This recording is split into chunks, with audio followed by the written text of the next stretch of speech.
to convene the Single Family Design Board for October 11th, 2021. May I have a roll call, please? Thank you. I will now begin roll call. Chair Miller, Here. Vice Chair Kalas, Vice Chair, Board Member Arakelian, Here. Board Member Klein, Here. Board Member Motisha, Yes. and Board Member Ziegler. Yes. Thank you. We have a quorum. All right, thank you. Moving on to public comment. Any member of the public may address the board for up to 2 minutes on any subject within its jurisdiction that is not scheduled on this agenda for the public discussion. Ms. Burkhart, do we have anyone for that? Thank you, Chair Miller. If you are attending by webinar and would like to comment on an item not on today's agenda, please raise your hand by clicking the hand icon on your GoToWebinar control panel. While we wait for hands, Ms. Fennessy, did we receive any written correspondence for items not on today's agenda? Thank you. We received one public comment from Dennis Spengler Adams that was distributed to the board prior to this meeting. All right, thank you. There are no hands raised, so I'll hand it back to you, Chair Miller. Okay, let's moving on to the approval of the minutes for the Single Family Design Board meeting of September 27th, 2021. May I have a motion for approval, please? Make that motion. May I have a second? I'll second it. All right, thank you. Chairman. Let's go. Yes. I interrupt. I did have a correction to one, excuse me, one item on the minutes. Yes. Item 5 for 116 Santa Cruz.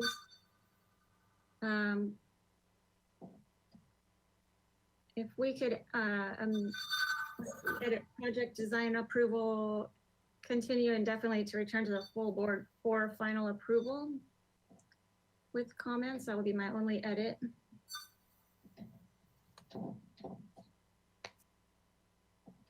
Okay.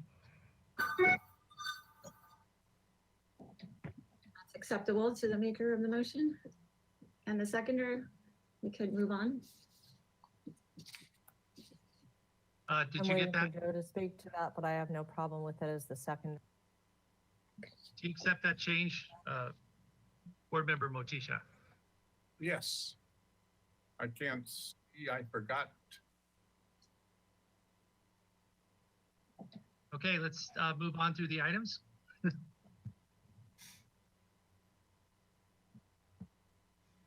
All right, item number 1, 2626 Borton Road.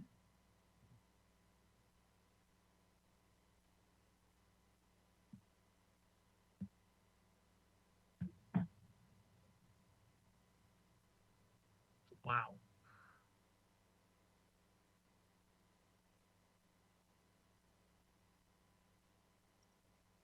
All right, move item number 2, 922 Garcia Road.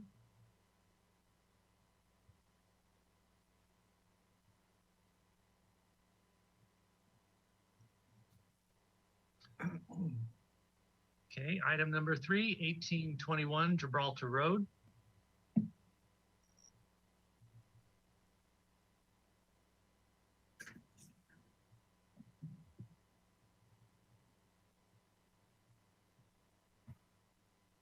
Item number 4, 802 East Calle L'Orealis.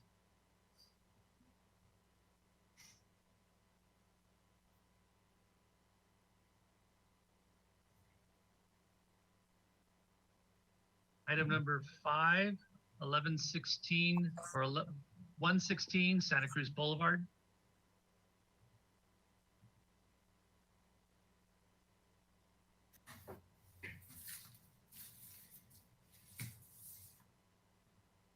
Hearing no changes or comment, may I have a roll call, please, other than item number 5? Thank you. I will now start the roll call vote. Vice Chair Kalas, Yes. Board Member Arakelian, Yes. Board Member Klein, Yes. Board Member Motisha, Yes. Board Member Ziegler, Yes. and Chair Miller. Yes.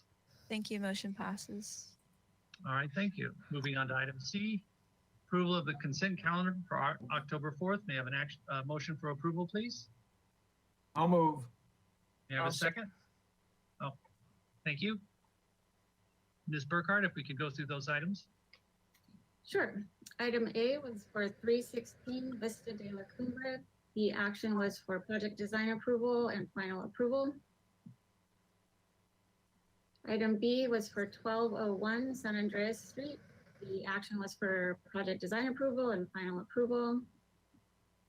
And item C was for 925 El Rancho Road. The action was for final approval. And the reviewers were Miller and Klein. All right, thank you.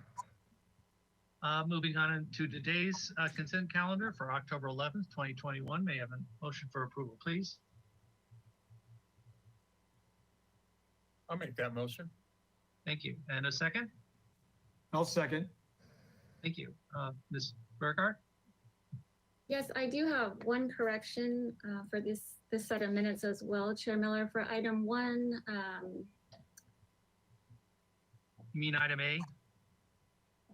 oh, I'm so sorry. We did not vote on the motion for the last set of minutes. Oh, we didn't? Wow. Yes, may I have a roll call, please? I apologize. Wow, Sorry. sorry. Thank you. I'll now start the roll call vote. Vice Chair Kalas, Yes. Board Member Arakelian, Yes. Board Member Klein, Yes. Board Member Motisha, Yes. Board Member Ziegler, Yes. and Chair Miller. Yes, Thank you. Motion passes. thank you. Ms. Burkhardt, should I go through what I've already said, or could we go ahead and go through the items for October 11th? Yeah, we can go through these items. Okay, I did have a correction for 1815 Gibraltar, item 1.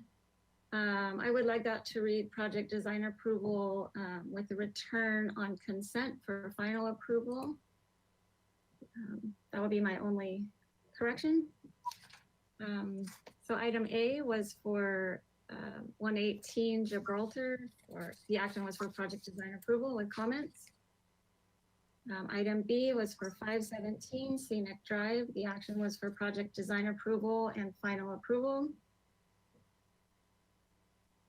And item C was 501 East Calle Laureles. The action was for project design approval and final approval. The reviewer for item 1 was Vice Chair Colas. The reviewers for items 2 and 3 were Colas and Klein. all right, thank you. And I want to thank Board Member Kloss for sitting in for me this afternoon since I wasn't available. So I appreciate that. Thank you. May I have a roll call, please? Thank you. I'll now start the roll call vote. Vice Chair Kalas, Yes. Board Member Arakelian, Yes. Board Member Klein, Yes. Board Member Motisha, Yes. Board Member Ziegler, Yes. and Chair Miller. Yes. Thank you. Motion passes. All right, thank you. Moving on to item D, announcements, requests by applicants for continuances and withdrawals, future agenda items and appeals. Ms. Burkhardt, do we have any of those? None today. Thank you, Chair Miller. All right, thank you. One little announcement I want to make is the wind is blowing very hard outside where I'm working, and I'm having, I've had some issues with the internet, so let's keep our fingers crossed. Okay. So anyway, moving on to item E, subcommittee reports. I don't believe we have any at this time. Is that correct, Ms. Burkhardt? That is correct. Thank you. All right, very good. So let's move on to our agendized items. Let's move it to item number 1, 1921 El Camino de la Luz. This is a new item for a pre-application review. Pre-application for one-time concept review of a proposal to construct a new 2,950 square foot single unit residence with a 420 square foot detached garage on a vacant lot. The proposed total of 3,370 square feet of development on a 35,770 square foot lot is 69% of the maximum guideline floor to lot area ratio. This is a one-time pre-application consultation. No final appealable decision will be made at this hearing. Do we have someone here to represent that project? Chair Miller, we do. I also would like to introduce the case planner, Kathy Kennedy. She would like to introduce the project ahead of the applicant. Oh, very good. Thank you. Welcome, Ms. Kennedy. Thank you, Ms. Burkhardt. Good afternoon, Chair Miller and board members. I just wanted to let you know, and I hope you're aware that staff provided a short memo to you in regard to this project. The purpose was just to provide some background information on the project. And but that your purpose today is just to review the project as you normally would, a pre-application concept review type project. And I'm here if you have any questions later on. Very Thank good. you. Thank you.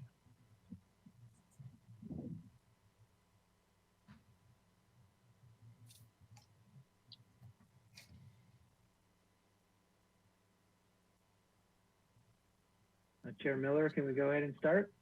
Yes, please. Welcome. How you doing? Clay Arell, architect, AV Design Studio. Could you do me a favor and pull that memo up? It's actually something that I haven't seen before this hearing, and I was just curious about it.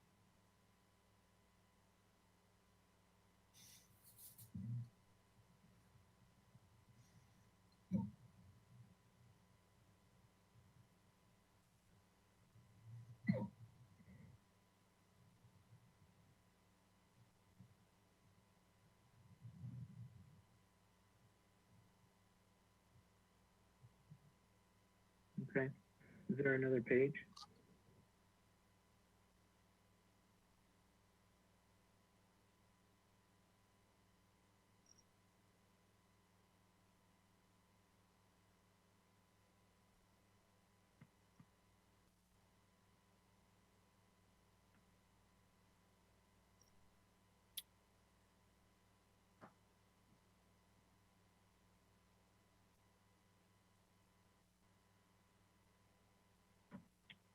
Okay. Thank you.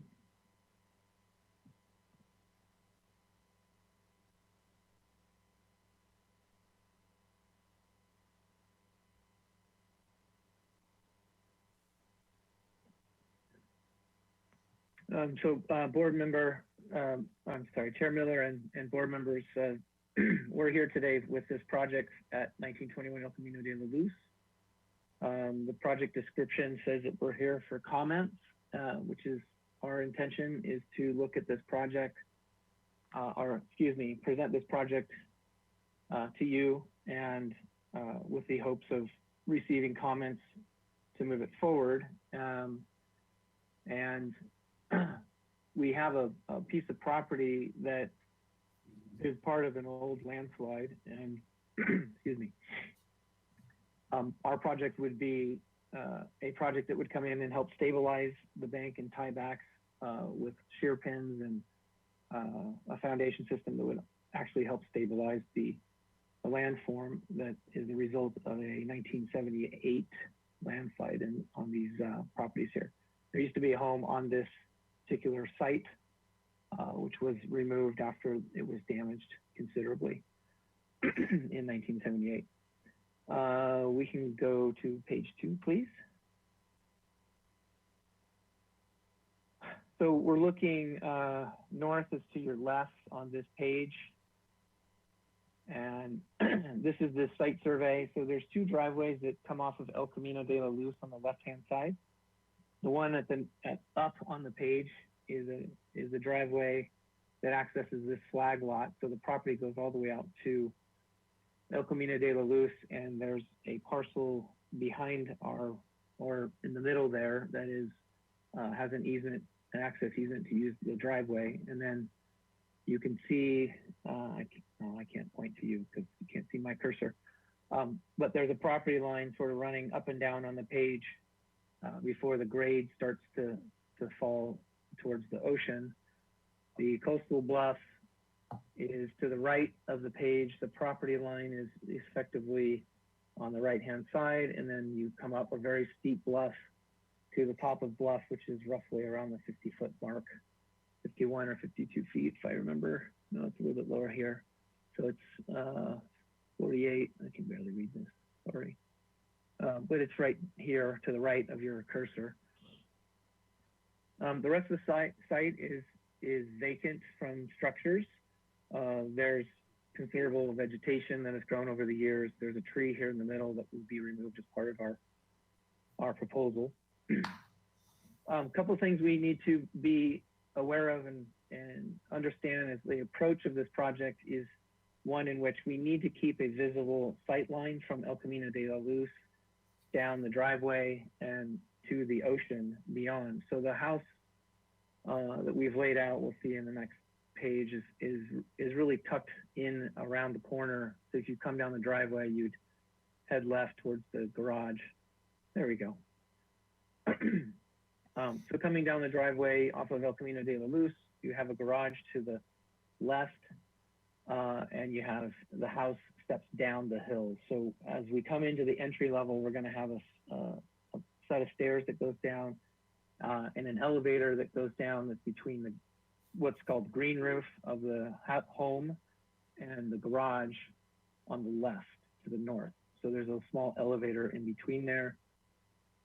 Based on survey information and some extrapolation that we were able to do, we believe that the home at 1919 El Camino de la Luz, that the finished floor is roughly at elevation 134, maybe 135. We're not exactly positive, but just from the contours and, you know, seeing steps up to the raised floor home, we're kind of assuming that that finished floor of that home is right around 134, 135 foot elevation from sea level.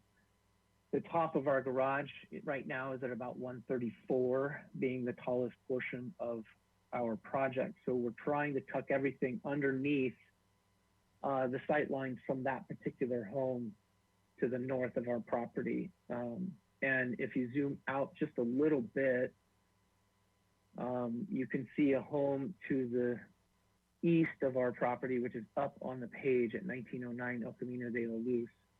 And the area between that home and our property is very heavily vegetated, so we can't really even see that home from the property. The orientation of that home seems to be more faced towards the ocean to the right or to the south.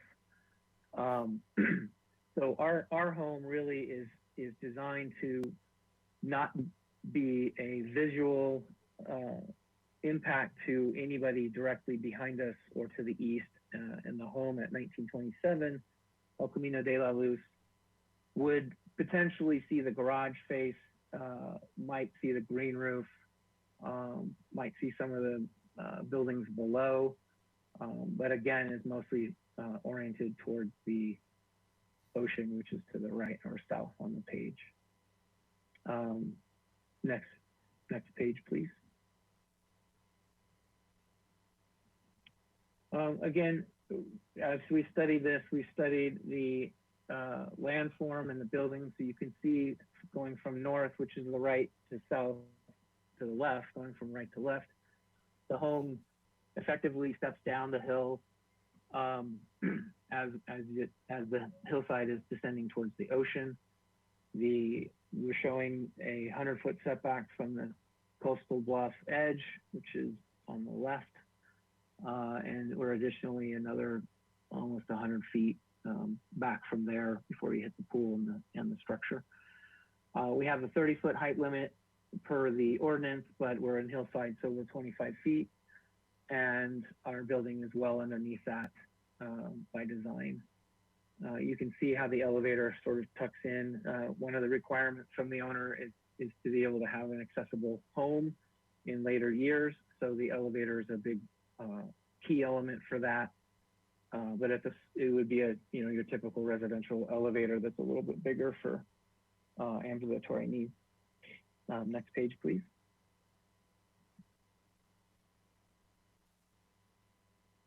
This this is just the upper level floor plan, so you can see where there's the garage and then the elevator, which would be the primary mean of access for the owner. We have a green roof over the effectively first floor down, or the main living floor, and some stairs that wind down that could have a planter in between them or something like that. The driveway, where it's labeled driveway, directly to the right of that would be open so that you could still maintain the views from El Camino de la Luz out to the Channel Islands. So the home really is meant to tuck around to the northeast corner of the property. Next slide, please.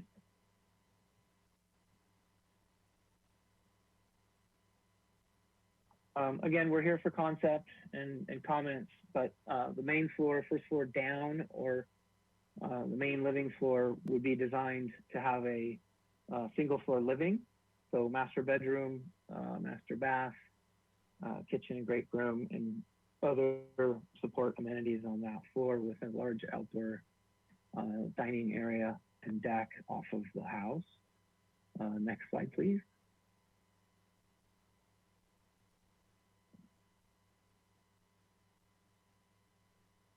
The lower floor is a series of bedrooms and game room, outdoor bathroom for the pool area, and just a deck and like barbecue area and whatnot for the owner's use. Next slide, please.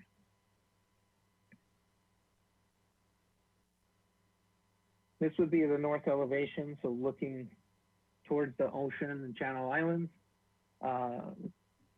That's the garage. We see the garage here. The top of the roof is at about 134-foot elevation, which, as I mentioned before, we believe is roughly the finished floor of the home behind us. So the idea is that they would be able to look over the top. The rest of the home is stepping down below all of this. So we'll go to the next slide, please. We're designing the home to be somewhat contemporary with flat roofs just to keep pitches low, mass open scale low, and we'll have lots of windows. The views from here are spectacular, both to the south, to the Channel Islands, and then you can actually look up the coast. So we're orienting a lot of open glazing towards the south and towards the east. This is the west. Excuse me, to the west. This is the west elevation. You can see in our artistic rendering here that the vegetation behind us between our property and the 1909 El Camino de la Luz property. And that was taken from a site photo and rendered into the elevation here. Next slide, please. This would be looking down. This would be looking up from downhill, and this is the southern elevation. So all the rooms have a presentation towards the ocean, and lots of glass and openings and things of that nature to really enjoy Santa Barbara lifestyle. You can see the lower level deck and upper level deck. Next slide, please.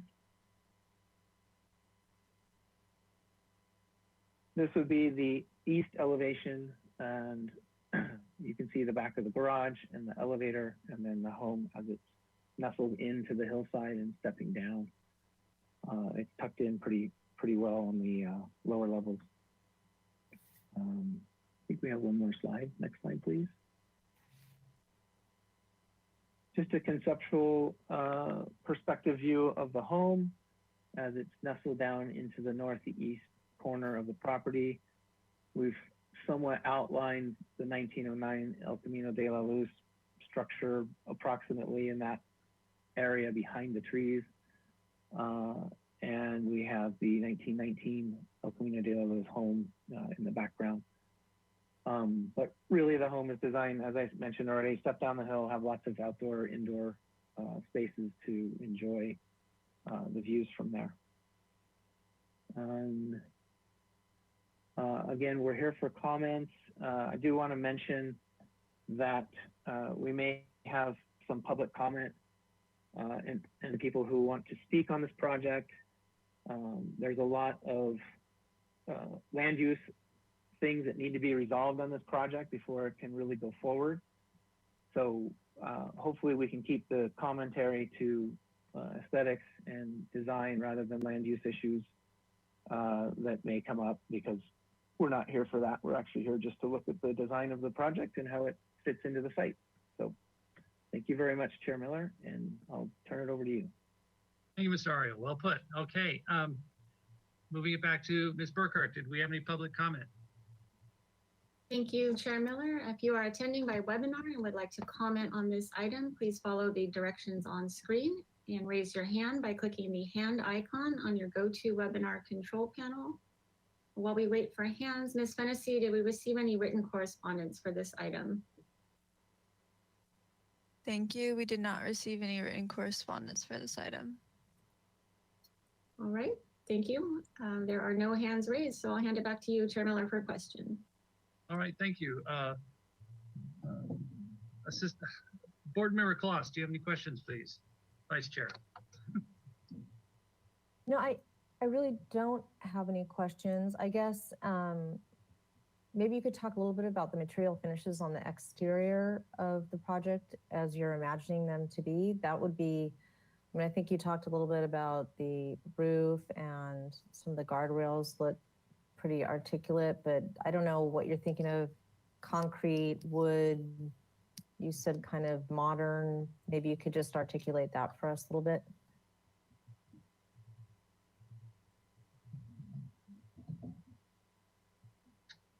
Clay, you're muted. Thank you, Chair Miller. Sorry about that. Okay. Chair Miller and Board Member Kalas. Right now, the thinking is probably lots of glass, and then maybe some wood siding, some kind of nice, you know, could be Ipe or something like that, and then a cable rail system for the railing to provide a lot of visibility. We are proposing a green roof over the main level, the living level, so that we can really try to present a better visual if you're looking down on the building. And then we have some areas that will probably be plaster or concrete, but that's kind of the early stages of the thinking. Okay, those were the only questions I have. I'll hold my comments, but that were the only questions. Thank you. All right, thank you. Board Member Arkalian, do you have any questions, please? Yes, just one. Since this project is at an early stage, are we, is it in our purview to comment about the size? I noticed in the memo from the project planner that it's pending approval of whether or not it's going to go over 1,200 square feet. Are we able to make those comments on size, or? I would say size, bulk, and scale are definitely in our purview. Okay, just want to be sure. And that's all I have. Okay, thank you. Board Member Klein, do you have any questions, please? No questions. Board Member Motifa, do you have any questions, please? No, I don't have any questions either. No, pretty straightforward. Okay, thank you. Board Member Ziegler, do you have any questions, please? Yeah, have you given any more thought to what you mean by a green roof? Is it going to be turf or lawn or palm trees? What are you thinking of putting there? Or are you painting it green? Board Member Miller and, I'm sorry, Chair Miller and Board Member Ziegler. At this stage, it's a little early to discern what we're going to put up there. We're certainly not putting palm trees on the roof, but we've done a couple of these in different ways. So most likely a tray system that has pre-propagated plantings that would be up on the roof. So we've done a whole number of different species in the past. So at this time, it's too early to tell, but the idea is that we have some sort of vegetated roof that would be a more of a visual pleasure as opposed to just looking at like a TPS roof or something like that. Okay. And it would be a vegetative roof for visual, not for their consumption, creating food for them to eat. Is that correct? That's correct. Okay. Thank you. Thank you. Yeah, I have a few questions. Were you thinking, Mr. Ariel, the railing being all cable rail? Is that what your thought was? Yeah, Chair Miller, at the moment, yes. I mean, obviously, there's any number of things that it could be, but we want something that would be less visually in the way for seeing out to the ocean. So, and we know you guys, we know your position on glass railings. So, Yeah. Okay. And actually, this is a question for Ms. Burkhardt. You know, there's been this controversy about the green roof and the fire department, city fire department. Or Clay, do you know, has that been resolved? Are you confident that this green roof you're proposing will go through?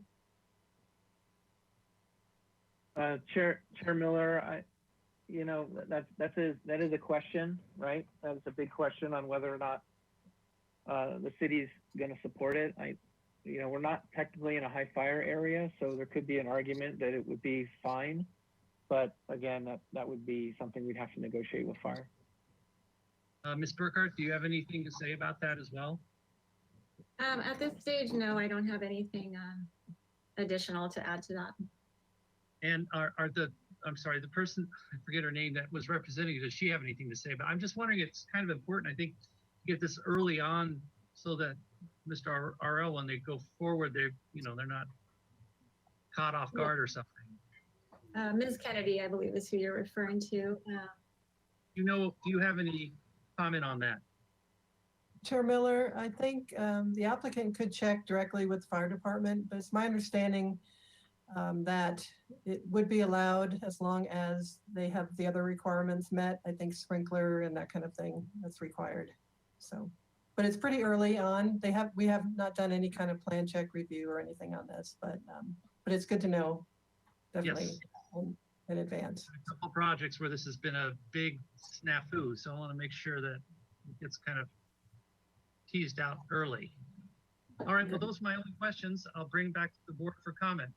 Vice Chair Kalas, do you have any comments, please? Yeah, I generally like this project. I think that while it clearly exceeds the 1,200 square feet in the staff memo, I think that it is cited in a way that is sensitive to the surrounding residences. I would, if the project goes forward, I would support the green roof if it was in fact live material. I would not support it if it were turf. I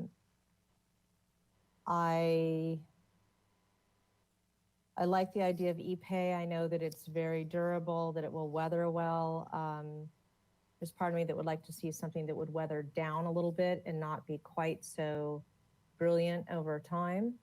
That would kind of patina with the weather, as do a lot of beach homes historically.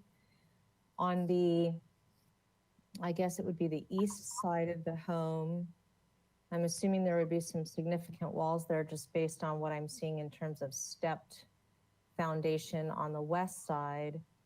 And if that is in fact the case on the east side, I would want to make sure that there was substantial enough vegetation there to soften that wall for that easterly parcel. And I would generally support, a more neutral palette for the exterior of the home, just so that it blends in with its surroundings. But I think it's sensitive. I think it is low slung. I think it's respecting views, and I'm generally in support of what I'm seeing. Great. Board Member Ara Kaling, do you have any comments, please? I do.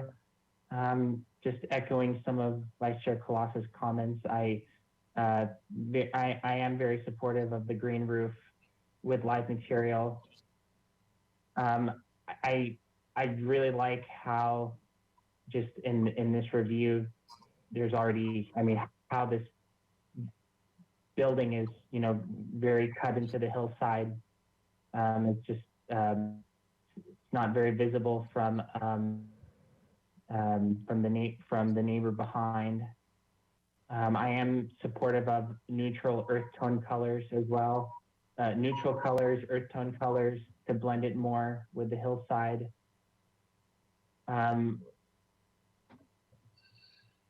Yeah, I'm on sheet I'm on page 12. Yeah, I'm seeing that. I would like to hear what the board has to say about the west elevation. You know, I mean, there's quite a bit exposed there. I mean, I'm not sure what kind of plantings are there right now. I understand in the applicant's presentation, you know, they would like that view up, but may be a bit too open for me, but I may need to see more of it as the project develops and what the plantings are going to be, and yeah, what happens there. And those are my comments. All right, thank you. I just got an emergency alert that there's an evacuation order up in Arroyo Hondo Canyon, if anyone's near there. So apparently a fire broke out. Thank you. Board Member Klein, do you have any comments, please? Yes, I also am in support of the project. It fits really well within the topography of the site, and it's really minimal materials, minimalistic, and I also am in support of more of the neutral earth tones and the green roof. And I'll be interested to see when you come back how you're dealing with stormwater as well, is another comment. That's it for me. Thank you. Board Member Motisha, do you have any comments? Yes, I'm supportive of the project. I like the size, bulk, and scale. I won't go into the size of the house, but I would support the, again, size, bulk, and scale and how you put the house into the lot. I envision a lot more columns, which are left out. I would like to see you back with a more accurate presentation, and I know what this is right now. So, yeah, I like the project. Thank you. All right, thank you. Board Member Ziegler, do you have any comments, please? Sure, I think it's a well-conceived project. I like it, and I know this is a preliminary drawing, but I'm just wondering, for me, maybe all that railing going around on the west side and the south side seems like a bit much, and I'd like to see that broken up a little bit to be a little less boring. That's my comment. All right. That's a good comment. Yeah, I would kind of echo those thoughts too. I think it's very well suited for this property. I would recommend using cable rails. As you say, Mr. Ariel, that is rather controversial using glass. But yeah, I'm in general in support of it as well. Yeah, I think it really, really complements the peculiarities of this particular property. So those are my only comments. So would someone like to entertain a motion? These are comments only, so don't need to make any type of motion other than comments. Chair Miller? Yes. Have an additional comment. Sure. Would be interested in seeing a permeable driveway, and I'm in agreement with Board Member Ziegler's comments about raising up the railings, possibly quite a bit of rail. Okay, thank you. Ms. Burkhart, did you have something you wanted to say? Yes, Chair Miller, just wanted to let you know there really is no need for a formal motion today. We'll just collect all the comments from each board member and include them as part of the minutes. So you're saying we're done, is that correct? Yes. All right, thank you. Thank you, Mr. Ariel. I think you got your comments and we wish you luck.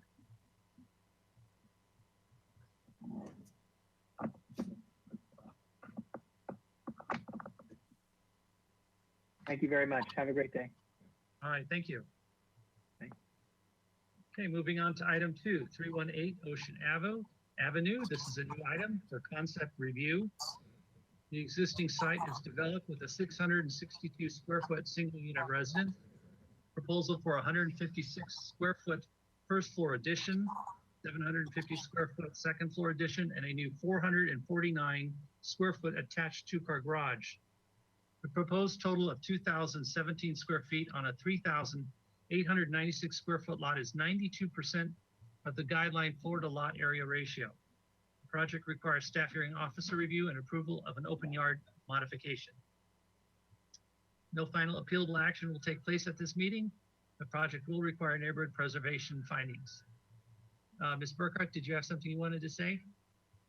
Yes, just real quickly, I just wanted to let you know this project also has a case planner, is Pilar Plummer, and she is here with us today. Looks like she's popping on. She may want to introduce the project for you before the applicant's presentation. Okay, thank you. Thank you, Ms. Burkhardt, and thank you, Chair Miller and board members. So just to kind of familiarize yourself with this project, and I'll try to keep my comments pretty brief. One of the items I want you to focus on at this hearing is the applicant's request for an open yard modification. This site is fairly constrained. It's a little over 3,000 square feet. It currently does not have any covered parking on site. It's developed with a roughly 662 square foot single family house. And as part of the project, they will be providing a new 2-car garage, and they will be doing obviously additions to the house. The drawback is they will be eating up most of their open yard for the property. They will have some areas in the front as well as a balcony that's being proposed and in some of the interior side yards. But none of these areas currently meet the required dimensions for open yard as it's defined in our ordinance. Specifically that the open yard area needs to be 20 by 20 and that they're supposed to provide 1,250 square feet for properties in the coastal zone. Staff is at this point still tentatively supportive of the open yard modification requested, specifically because this is a very constrained lot. But in your review today, I just asked you look at the aesthetic appropriateness of what open yard areas will be remaining, and then just the overall design that's being proposed. And if you have any questions, I'll be here throughout the meeting. Thank you. All right, thank you, Ms. Plummer. I do notice that it's, what's the time here? We're a little ahead of schedule. Is it okay? We're like 3 minutes ahead of, or 1 minute. So I guess it doesn't matter. Yeah, you're right. We are a bit early. I didn't notice that. Thank you, Chair Miller.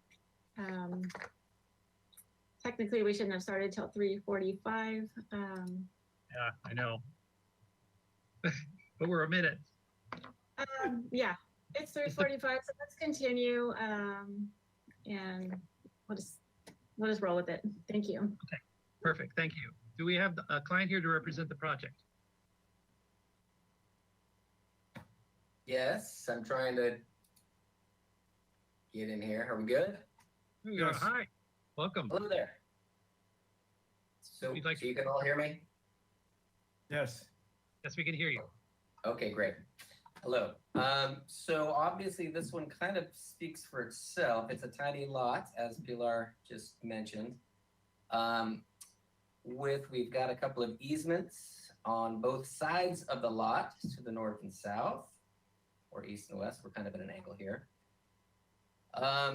So as far as the open yard goes, if you look to kind of the southeast, there's that open space that is currently what they use for their open space.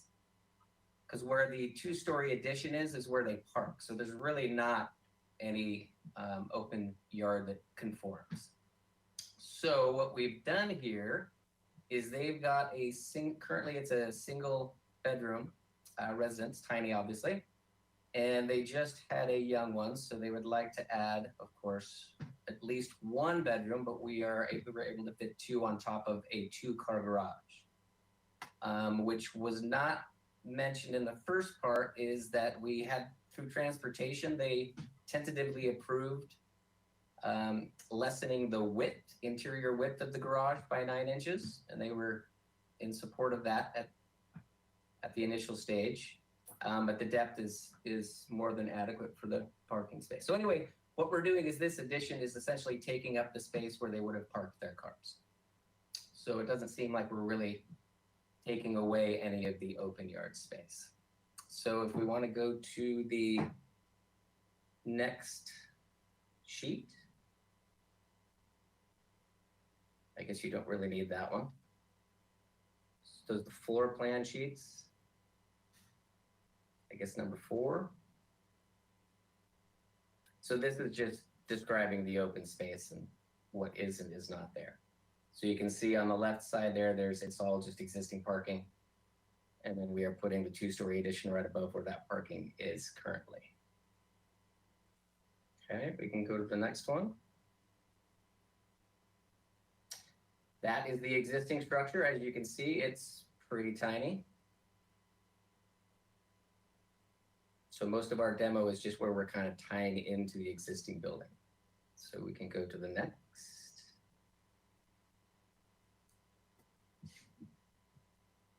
So you can see there we're at 19.3 for the interior of the garage width. And then we are at 23.1 for the depth. So the clients think they can handle that. And transportation, as I said, is given their preliminary approval. So we are just essentially adding circulation in the space and making the kitchen a little bit bigger and adding the stackable washer dryer.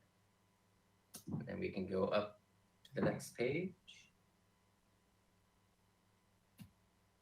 And so here's where we're adding the master suite, an extra bedroom, and then their nursery. And then once the kid gets a little bigger, the future office. So you can now go, then there's a deck facing the street. And that's about it for the second floor. So if you want to go to the elevations. So you can see on the east elevation, that's the existing wood siding. So we're just going to match that all the way around. We're essentially matching everything. The windows, the roofing material. We're just trying to match the aesthetic. And this, you can see on the south elevation, is what it would look like from the street. And when you are actually standing at the street, you're about 8 feet below finished floor of the first floor. So you'd be looking up at this. And you can see on the left where the driveway for the apartments goes.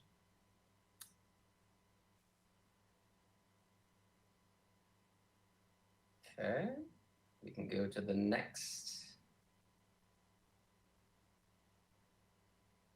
So the west elevation is the one that is facing the apartments and that driveway. And you can see that we're kind of set down in the site a little bit.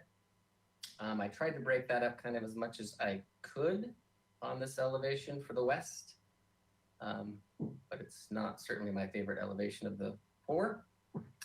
And then the north elevation faces the other neighbors to the north, but we're sitting down in the site.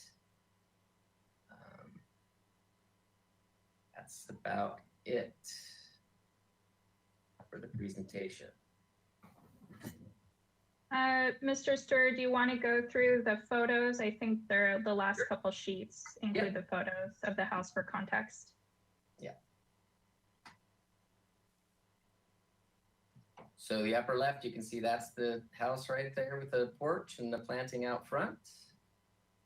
And then the next site, you can see how the driveway kind of goes up. We're going to probably have to address that slope. And the driveway is going to be permeable pavers.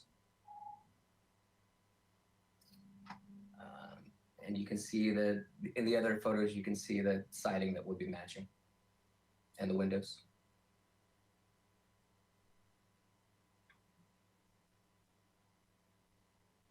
And then here you've got the neighboring buildings that we're competing with for aesthetics.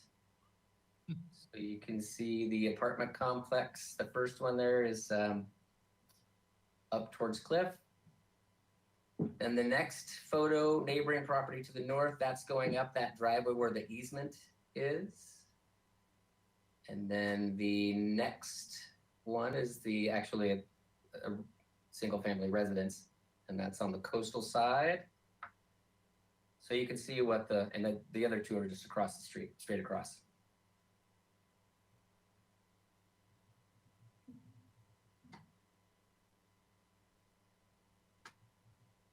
All right, thank you. Is that the conclusion of your presentation? Yeah, it's pretty self-explanatory. It's pretty small. So great, thank you, Mr. Stauer. Did we get any public comment, Ms. Burkhardt? Thank you, Chair Miller. If you are attending by webinar and would like to comment on this item, please raise your hand by clicking the hand icon on your GoToWebinar control panel. While we wait for hands, Ms. Fennessy, did we receive any written correspondence for this item? Thank you. We received one public comment letter from Brad Froling that was distributed to the board prior to this meeting. All right, thank you. There are no hands raised, so I'll hand it back to you, Chair Miller, for questions. All right, thank you. Vice Chair Kalas, do you have any questions, please? I do have a couple of questions, Mr. Stoyer. Let's see, if we can go to sheet A0.3, I think that's the fourth sheet on the PDF. And if we could zoom in on the right-hand side on the proposed. So I'm just trying to get a sense of, I mean, I understand you're constrained here and I can appreciate that on this lot. So I'm trying to understand what really might feel like usable space in terms of our comments for you moving forward to the staff modification for the staff hearing officer. So it looks like areas C, D, and E are all close to, if not 10 feet in width, which would be reasonably usable. But I don't see a dimension for the area noted as B. Do you know what that dimension is there? B as in baseball? Okay. I'm just trying to understand what that width is there from property line to the proposed garage. That's at the 6 foot setback line? Okay, so that's a 6 foot section there. Yes. Okay, great. But that only comprises 145 square feet of this total 2459 that you're noting here, correct? Okay, yes. So even if we were to decide not to recognize that, you'd still be well in excess of the 1,250 square feet that's required formally for an open yard space if it were meeting requirements, right? Yes. Okay. If we could go to the exterior elevations, please.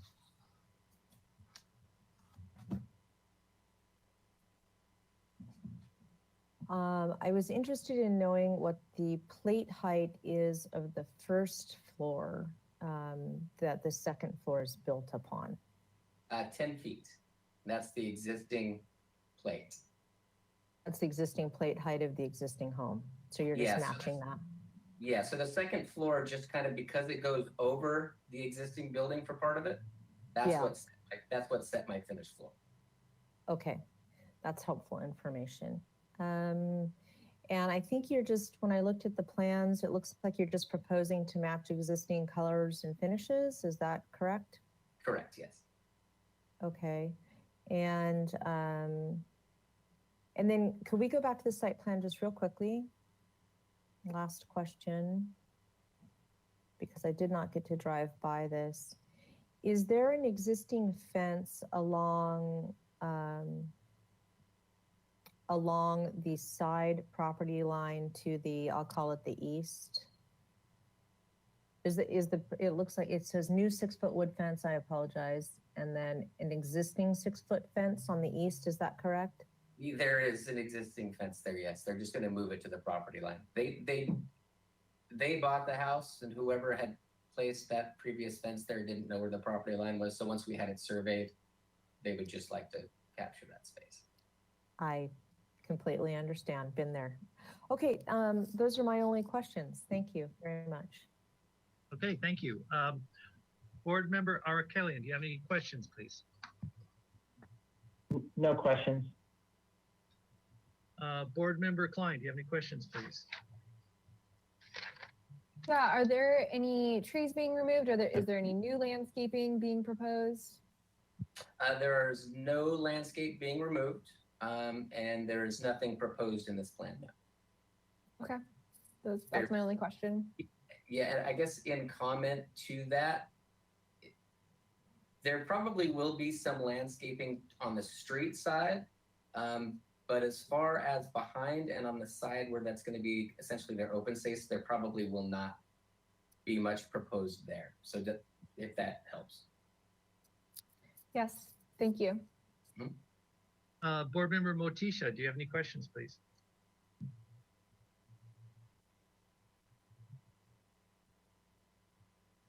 I'm still, there we go. Okay, now I'm alive. No, I think it's very straightforward.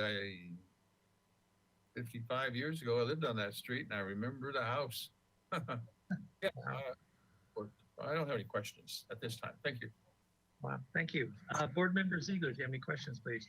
I have a question, but I think it can be answered. I take it that going up in elevation, you're not going to be blocking anybody's view. Is that correct?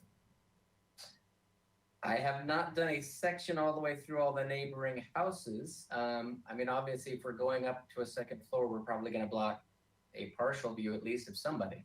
I mean, the apartments are 2-story. That's what I was thinking, yeah. Yeah. Okay. My only question is what's the plate height of the second story proposal?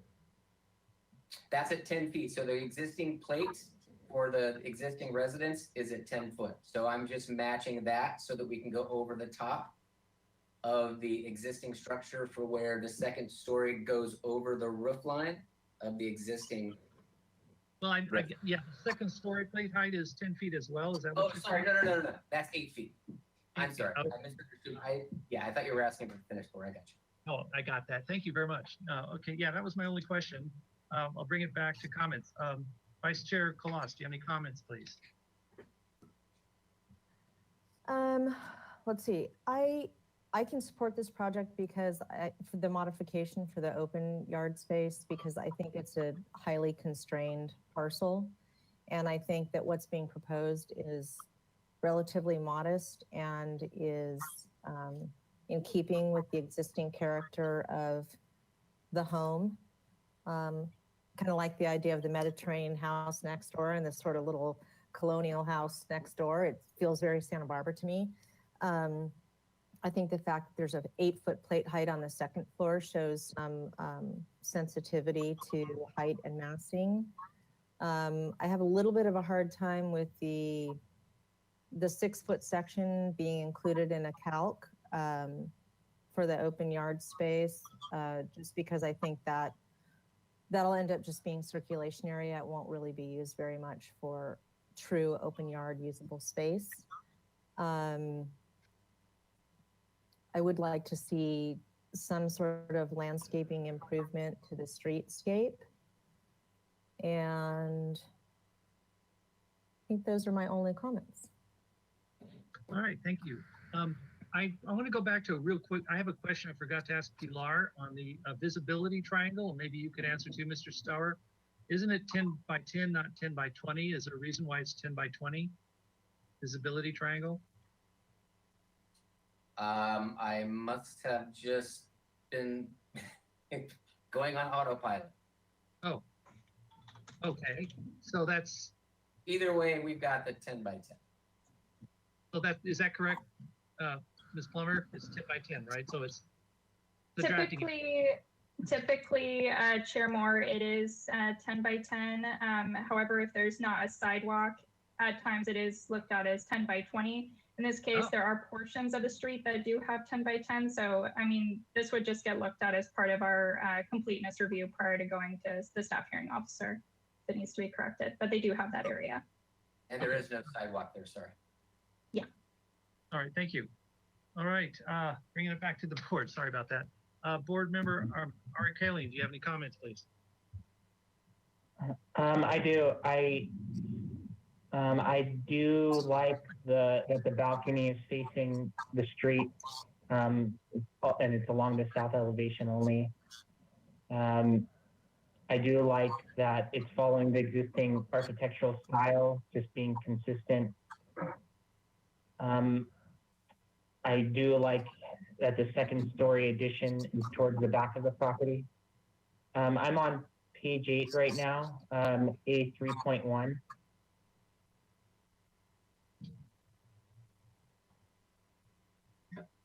And the south elevation.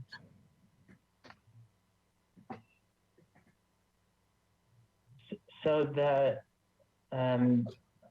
second story, I do like that it's towards the back of the property. It just looks a bit bulky from here. But I would like to hear what other board members have to comment about it. Possibly if there's a way to maybe cut a few feet from the west elevation to make it a little more centered, or it, I don't know, this has this, it gives off that look to me, but interested in hearing what others have to say as well. Other than that, yeah, I do like the window, the garage door material selections, and yeah, I'm in support of the style and other aspects of the project. So thank you. Those are my comments. All right, thank you. Board Member Klein, do you have any comments, please? Yes, I'm also in support of the modification. Essentially, you're taking unusable concrete space and making it more usable. And the size, bulk, and scale fits within the neighborhood. And I also would support a landscape plan, or just at the street frontage, improving that, since you're improving everything else, as well as when you come back to bring the permeable paver spec. All right. Thank you. Board Member Motisha, do you have any comments, please?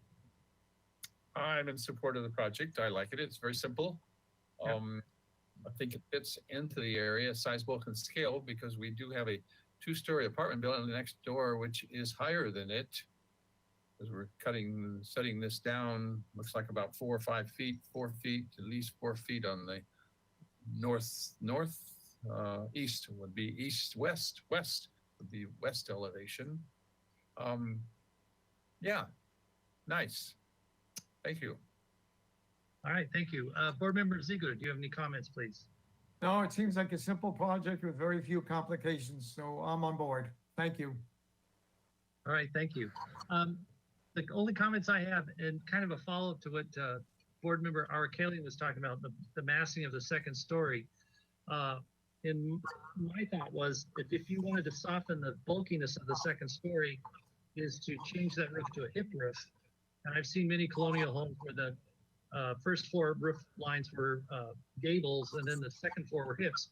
However, in the context of the neighborhood, where it's surrounded by these apartment complexes, which are giant boxes, that kind of bulk issue doesn't come up for me. And I think the gable roof is appropriate and fits fine within the existing neighborhood. So that's kind of what my feeling is on the matter. So I can support it. And I guess, yeah. May I make a comment? Sure.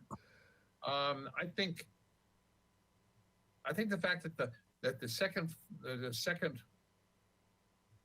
west or east elevation is centered right over that gable. If you were to pull it either way, extend the second floor a foot or a foot less, we would change the size, bulk, and scale. I think it looks big because it's so symmetrical over that center of that gable. You move that wall one way or the other, it would change the size, bulk, and scale. And either way, could enlarge the second floor by a foot. It would change it enough that it wouldn't look so symmetrical and so I don't know what the word for it is. Thank you. Okay. I have a follow-up thought on that. Of course. I love, we all turn into designers here, but on the west elevation, I'm looking at the second floor plan. The master bedroom is a reasonable size. And if the west floor were moved just a foot, 16 inches in, you could get a shed roof there on that west elevation, which would provide a little visual relief on that elevation. And it might help break down the massing from the front as well. Just another thought. In either case, I'm in support of the project. Do I comment on those, or do I wait? Well, they're all interesting comments. I don't know whoever formulates the motion. So yeah, why don't you go ahead and comment, Mr. Starr? Okay, so I agree, and I did try to set that second floor back. But when I set it back just a little bit, it did not confuse. That's the wrong word. It made that front elevation or the street facing elevation a little bit weird to me. So it's almost like you have to move it 6 feet, or a substantial amount to make it make sense. But if you just move it a foot or 2 feet, then that shed roof that you're talking about really didn't work for me, which is why I ended up using just the canopy covers. So, I mean, I did try that, but whatever you guys. Yeah, I could see that. It would almost want to be like 3 feet or 4 feet to make sense. And I do like the little canopies over the windows. Those are nice. It's a nice element. Anyone else have any comments they want to make? Okay, hearing none, would someone like to entertain a moment? They're just here for comments only. They can come back to the full board or consent, or you can not recommend the design either. So would someone like to entertain a motion? I'll make a motion. Barbara, you do you start- want to provide direction? It looks like you might have Yeah, something for us. Thank you, Vice Chair Colas. And I just wanted to remind whoever is going to make the motion that we are looking for comments about the aesthetic appropriateness of the open yard modification, in addition to your other comments. Just a reminder. Thank you.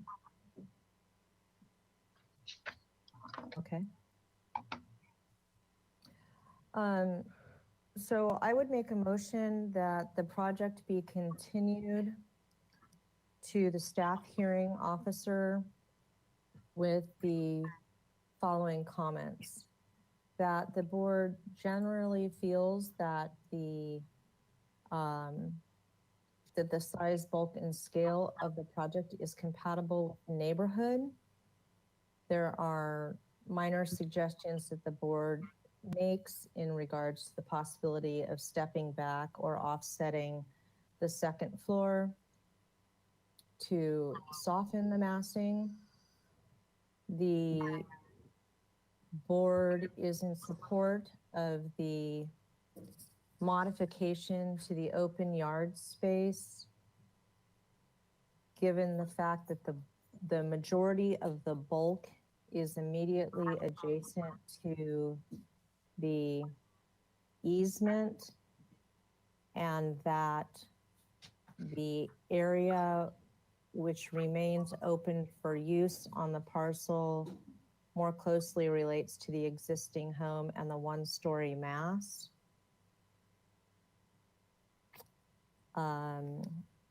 We would request that the applicant return with some proposed landscaping for the street or right-of-way areas.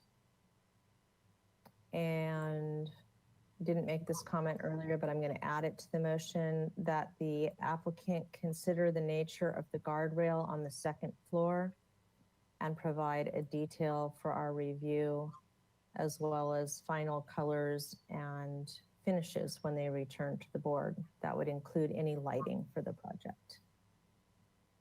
That's my motion. Thank you. Do I have a second? I'll second it. I just, the make of the motion, I don't know, can I have some clarification when you said the second floor setback, is that a requirement or only a suggestion? No, I think that's just a suggestion. I was trying to provide some soft language there that we, they take a look at that, and if something's possible, that they pursue that. But I will leave that up to Mr. Stoyer and the owner's decision. Okay. It's not a directive. All right, thank you. Did I have a second? Yes, I second it. All right, thank you very much. May I have a roll call, please? Thank you. I'll now start the roll call vote. Vice Chair Colas, Yes. Board Member Ara Kellian, Yes. Board Member Klein, Yes. Board Member Motisha, Yes. Board Member Ziegler, Yes. and Chair Miller. Yes. Thank you. Motion passes. All right, thank you. Ms. Burkhart, before we go, I saw you put something up about the open yard setback. I'm not sure if Board Member Colas spoke it into the record appropriately. I'm assuming she did. We could read the motion back. Okay, because I saw it up. I don't think she said, I'm not sure. I just want to. Yeah. I tried to address the aesthetic aspects of the modification request, but I did not read that language verbatim. Ms. Fennessy, would you like to read the motion back for us, just so we can decide if it was okay or not? So I have continued to the staff hearing officer for return to the full board with comments. The board generally feels that the size, bulk, and scale is compatible with the neighborhood. Minor suggestions for stepping back the second floor to soften massing. Modification for open yard setback of bulk is adjacent to easement in that the area which remains open for use relates to the one-story home in mass, and the board was in support of that. Return with proposed landscaping for street of or right-of-way areas. Consider the nature of the guardrail and provide detail. Include color and finishes, which include lighting. So one more comment, and I apologize to bring this up, but should there be a specific comment to the fact that it is 92% of the FAR and that we are supportive of that? Should that specific language be added to the motion? It wouldn't hurt if you would like to add that to the motion. I don't know, Ms. Plummer, if you have additional comments for the board. Thank you, Ms. Burkhart. And I just wanted to clarify, I think Board Member Kolas gave enough reason behind it being aesthetically appropriate that language does not need to be read verbatim. It's more of a guide for the type of language that will be helpful for the staff hearing officer.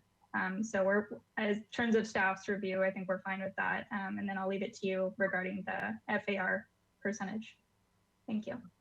Thank you. So would the maker of the motion be interested in adding that the board felt that due to the nature of the neighborhood that the 92% FAR was appropriate? Yeah, I take no exception to that. I think given the lot size and the nature of surrounding development, that it's appropriate. I'm fine to have that added. All right, thank you. I'll second that again. All right, thank you. May I have a roll call, please? Thank you, and I'll start the roll call vote. Vice Chair Kolas, Yes. Board Member R. Kellyan, Yes.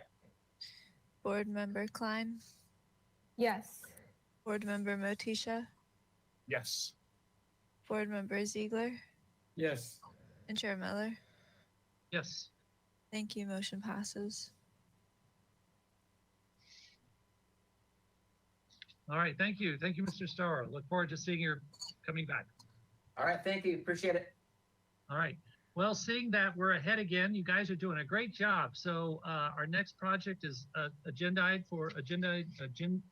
agenda for 4:45. That means we can't really get started until 4:30. So I'm going to call an adjournment until 4:30.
Dean?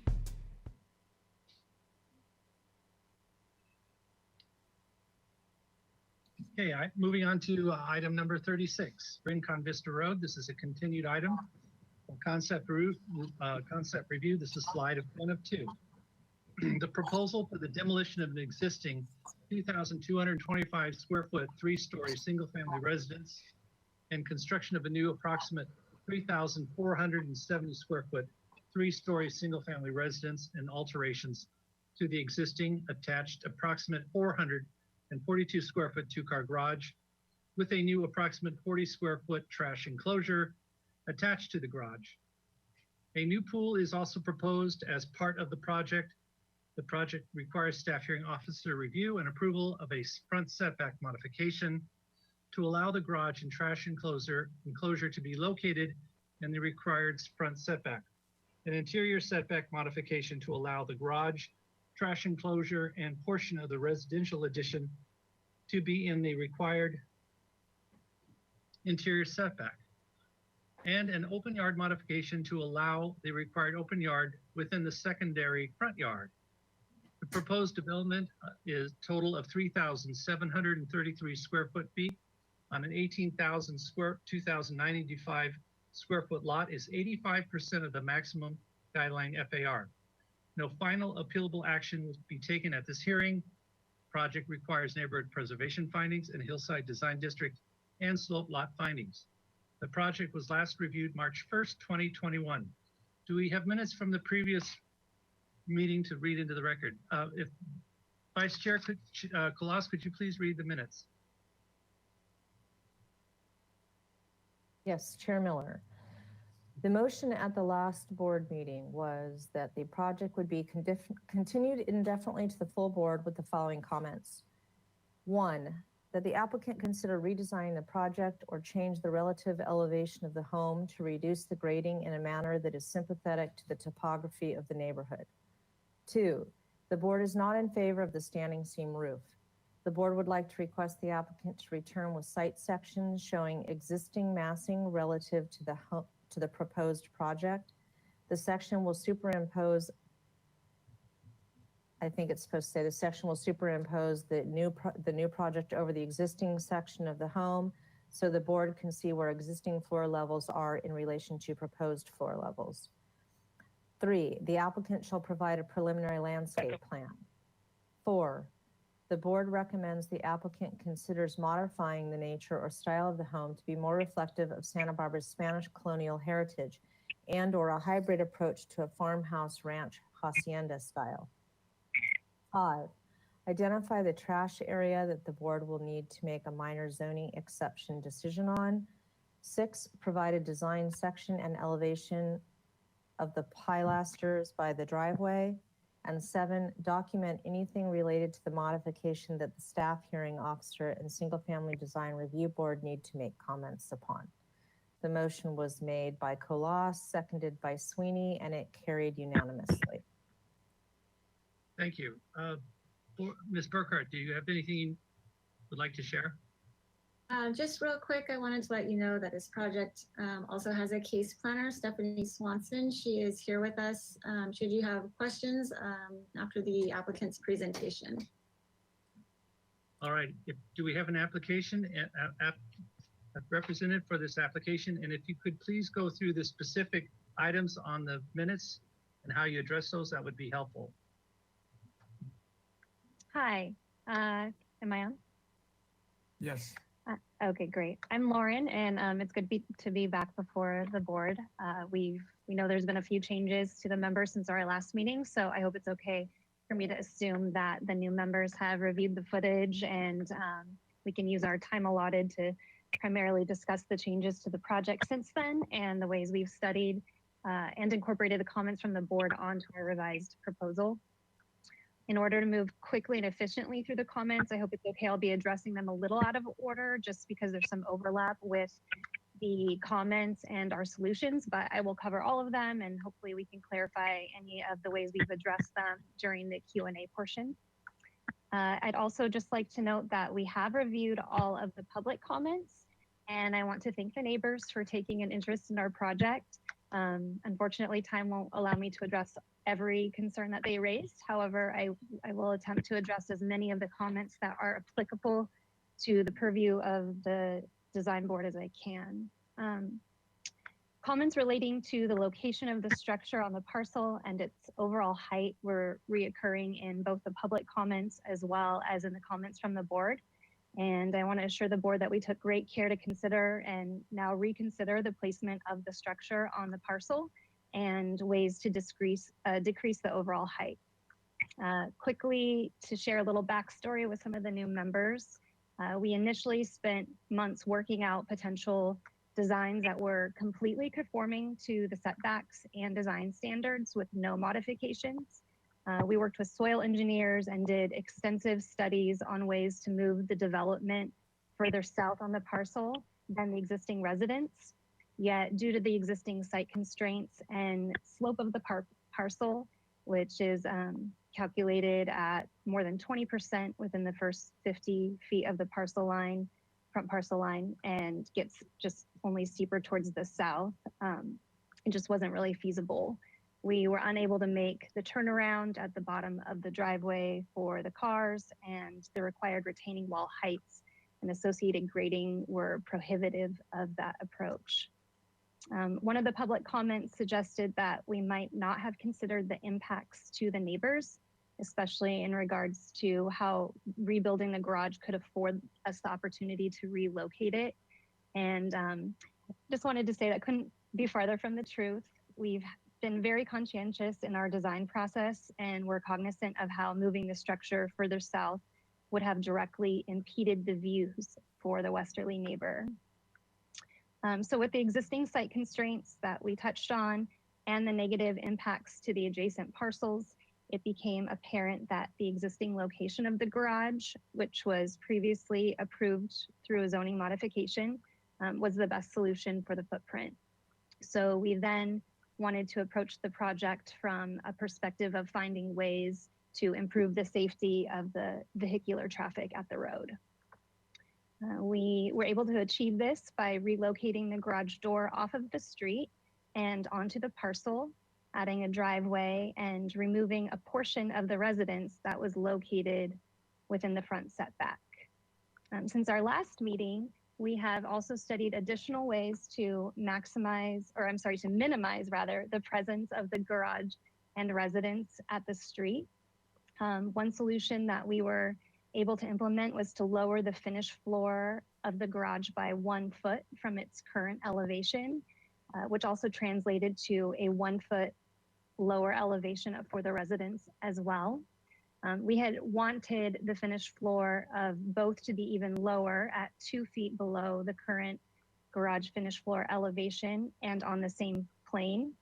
But when working with our civil engineer, we quickly realized that the slope of the driveway would be too great, and that approach was also not feasible.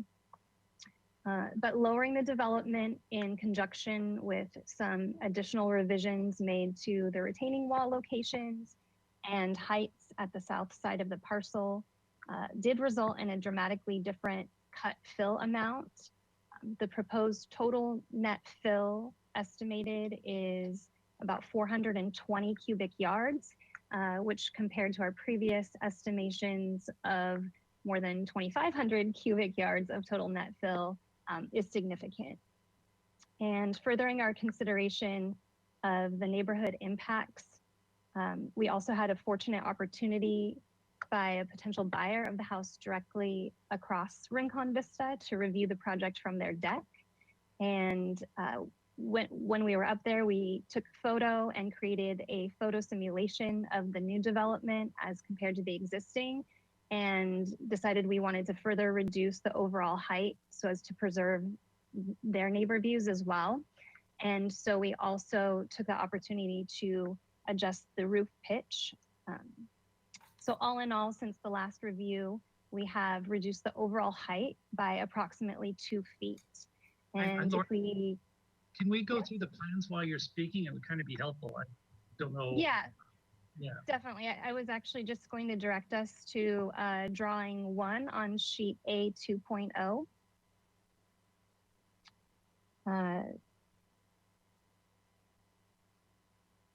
This drawing shows how the proposed project compares to the existing residence per the surveyed location and elevations. If we look at drawing 1, and maybe you can zoom in, there's a red dashed line, and that's the existing mass and height of the residence. And you can see that most of the proposed roof actually lies below the height of the existing. Only a portion of the new proposed roof exceeds the existing roof line, and only by about 15 inches. And then if we move to drawing 2 on sheet A 2.1, you can see that there's also a line indicating the 30-foot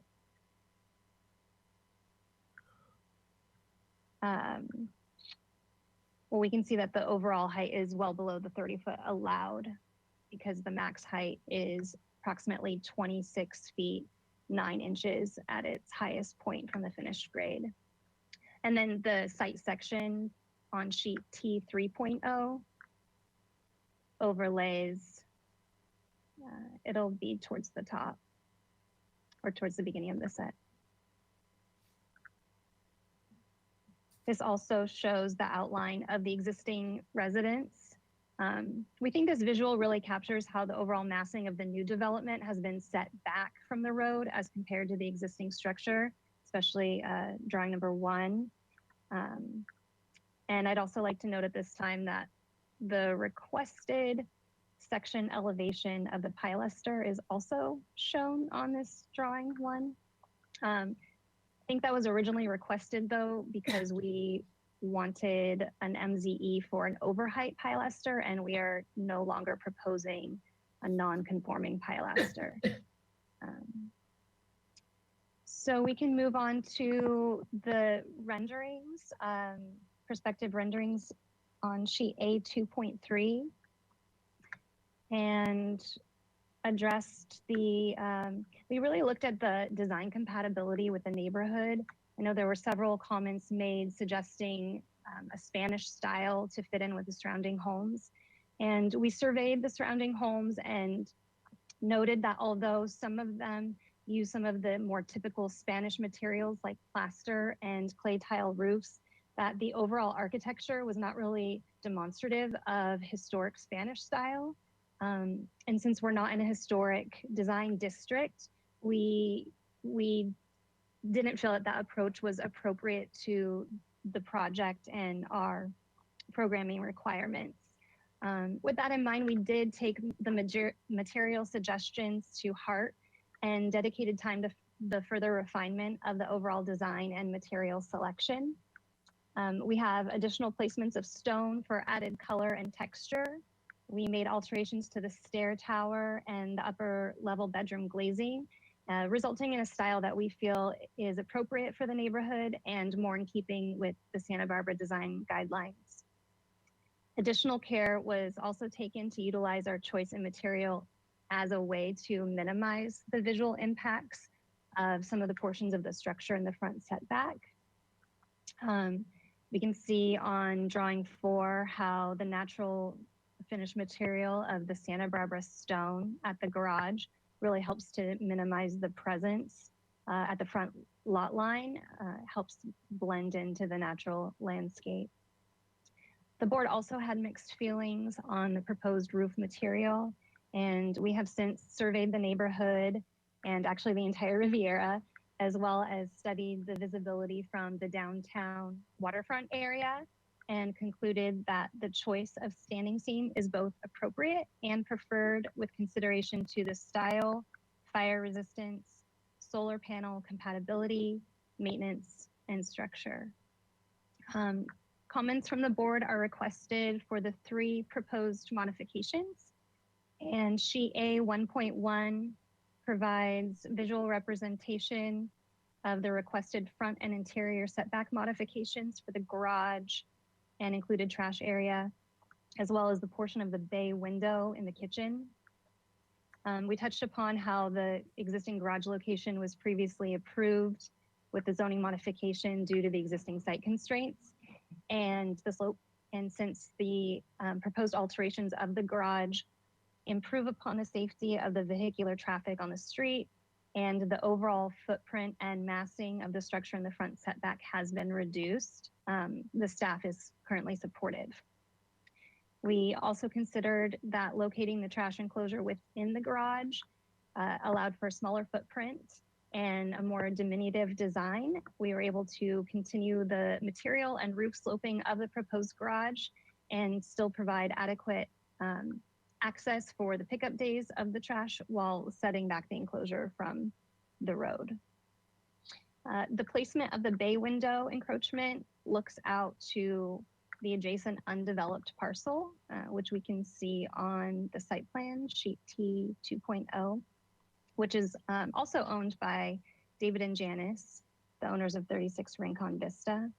Since there are no neighboring structures, the privacy is maintained.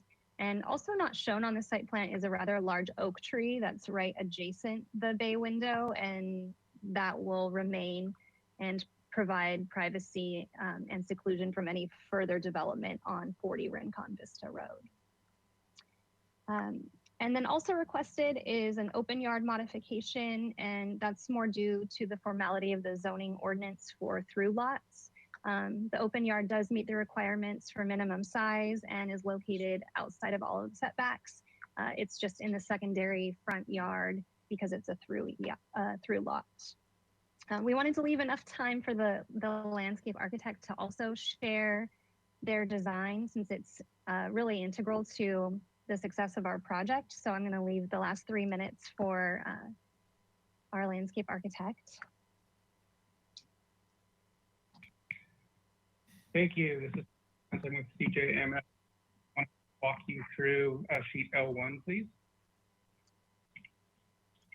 With the little time I have left, I'll just briefly put some of the objectives that the landscape design seeks to achieve. And some of those would be to soften the building mapping and views of the retaining wall. And that's done through the strategic location of the large screen trees we have on the southerly slope, which are the large circular dark green symbols, the medium trees on the west, and also informal shrub massing and vines, as well as the orchard trees that you see, which are kind of laid out in a grid to the southeast of the residence. Also, particular care was taken for screening views to and from neighboring properties, observing existing scenic views. So a lot of thought went into the placement of the trees in elevation as well as in plan view. And we also sought to enhance the aesthetic frontage along Rincon Vista, and there's an addition of a large accent tree to help kind of balance out the weight of the architecture as it comes to Rincon Vista.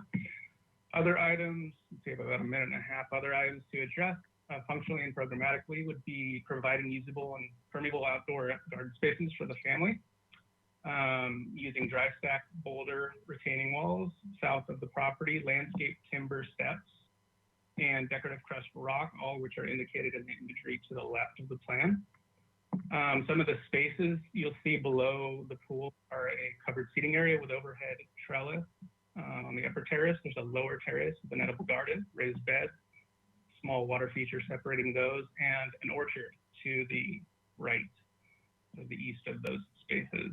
So also some objectives are providing pedestrian access from the residents down to Los Alturas with minimal impact to the natural topography. So that's an earthen footpath trail with landscape timber steps. You'll see landscape slope stabilization plantings in and around where we have proposed grading. And the plant palette is low water use, primarily native and regionally adapted plant material, proposed to use low water use efficient and smart irrigation. And then sheet L2 will kind of give you an idea of that planting character on the lower left imagery. Soft, textural, informal for the bulk of the property. And then the plant palette is represented in imagery to the upper right as well on the same sheet. Thank you for your time.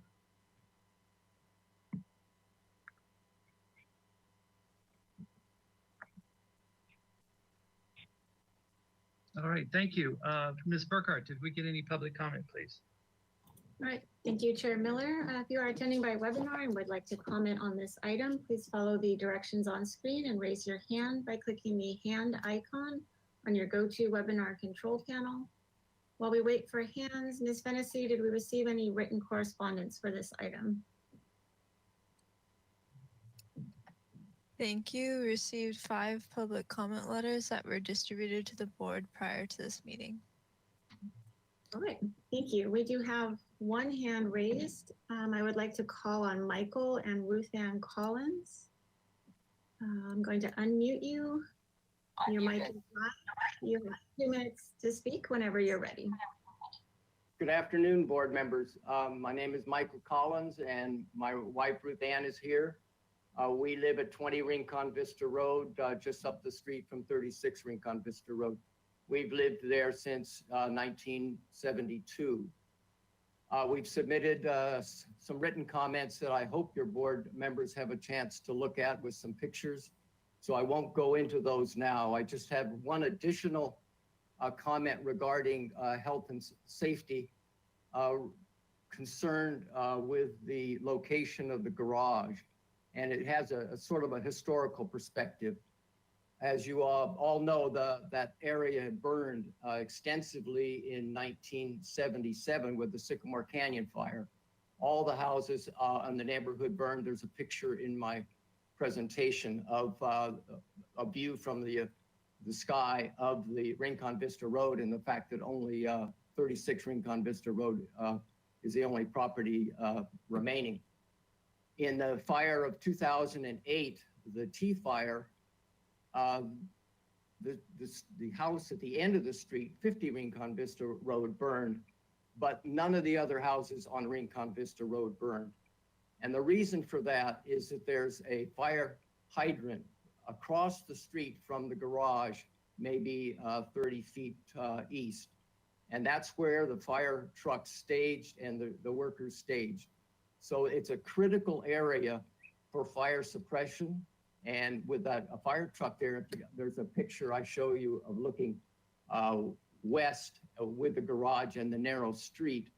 And with a fire truck there, there's no way you're going to get people able to egress at a time during the fire. So it's important to have enough space for the firefighters to protect Rincon Vista Road. And that's the area where they're going to be staging. We lost all of the houses in 1977 because there wasn't a fire truck there. Now there's an important location. So that's my point. Thank you. Thank you. All right, thank you. I have a few hands raised here. I'm going to mute our first speaker. I would like to call on John Ritchie. I'm going to unmute you. You have 2 minutes to speak whenever you're ready. Okay, thank you. Also, we live at number 10 Rincon Vista up the street. So we also sent in remarks, and I hope that the board has had an opportunity to read those remarks. We do have concerns about the proximity to the street, about public safety, given the narrowness and the condition of the street overall. We did have questions and concerns, which I suppose the board members in the next section will address relative to some of the comments that remained unaddressed in the most recent plans, including the roof line and the overall style of the house. I think one thing that just intuitively does not make sense to me is the elevation of the new house relative to the proposed house. And if you look at, I know that Lauren indicated that the garage floor was going to be lowered a foot, that the pitch of the roof had been changed. But just intuitively, when you look at the picture that's provided in Exhibit A, the very last picture, or the next to the last picture, you get a sense of how much of the existing house sits above that garage floor. And even though the garage is going to be lowered a foot, according to Lauren, you're still going to have a full story above the garage as well as the roof line. And I just question where the placement of that proposed elevation is relative to the existing elevation. And then in the next section of the meeting, I'll be very interested to see how the committee responds to the questions that they raised, or the issues that they raised that were not kind of directly addressed by the proposed plans. Thank you. All right, thank you. There are no further hands raised, so I'll hand it back to you, Chair Miller, for questions. All right, Vice Chair Kalas, do you have any questions, please? Oh, Chair Miller, I'm so sorry. I do have another hand raised. Oh, sure, of course. Please. Well, now they're disappearing. I would like to call on Bridget Labrentz, if you would still like to speak. Okay, I'm going to unmute you. Let's see. Okay, great. Your mic is live. You have 2 minutes to speak whenever you're ready. Yeah, thank you very much. I do wish my upcoming neighbors the best of luck with all of it. My house right next door to theirs is, of course, could possibly withstand damage beginning with shift in the Rincon Shale, which is a very soft sandy land on the hill that I'm located, and minor damages, other damages may happen. I want to ask you, what is my appropriate protocol if my house sustains damage? How do I turn? To whom do I turn? What is my protocol?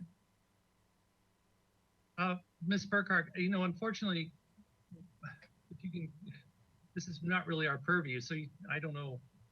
That's correct. We can just take that as public comment and move to the next speaker. Well, can I pipe in real quick, Ms. Burkhardt, to make it clear to those that are speaking that our purview is size, bulk, and scale and neighborhood compatibility issues. So our focus is aesthetics in terms of grading and your seismic shale or whatever, which is our valid concerns. It's not our purview to address that. So Ms. Burkhardt, if you could, tell them who they should address those issues, it would be helpful.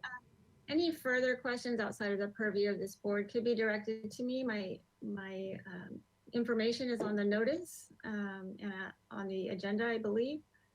I'd be happy to direct anyone to an appropriate source of information, depending on their questions.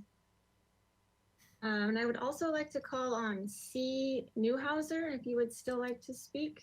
I'm not sure I have the ability to unmute this person and their hand is no longer raised. C. Newhouser, did you still wish to make public comment? I'm not seeing any hand raised and oh, let's see, there's a hand raised. Okay, I'm gonna try and unmute you, but I'm not. Let's see, in the GoToWebinar control panel, in the audio dropdown, you may need to change it to, you may need to select phone call. Looks like you're calling in.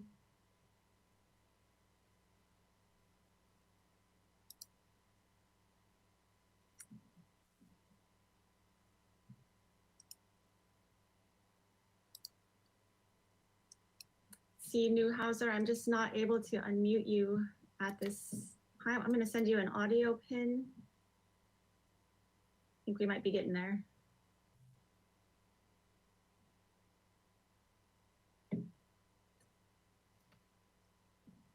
Okay. I'm going to unmute you. I'm going to send you an unmute request. Great. Am I good now? Yeah, yes. Thank you for your. You can hear me? Yes. Yes. Okay, sorry about that. You know, that's actually the first time I've ever. Yeah. You have 2 minutes to speak whenever you're ready. Okay, I'm ready.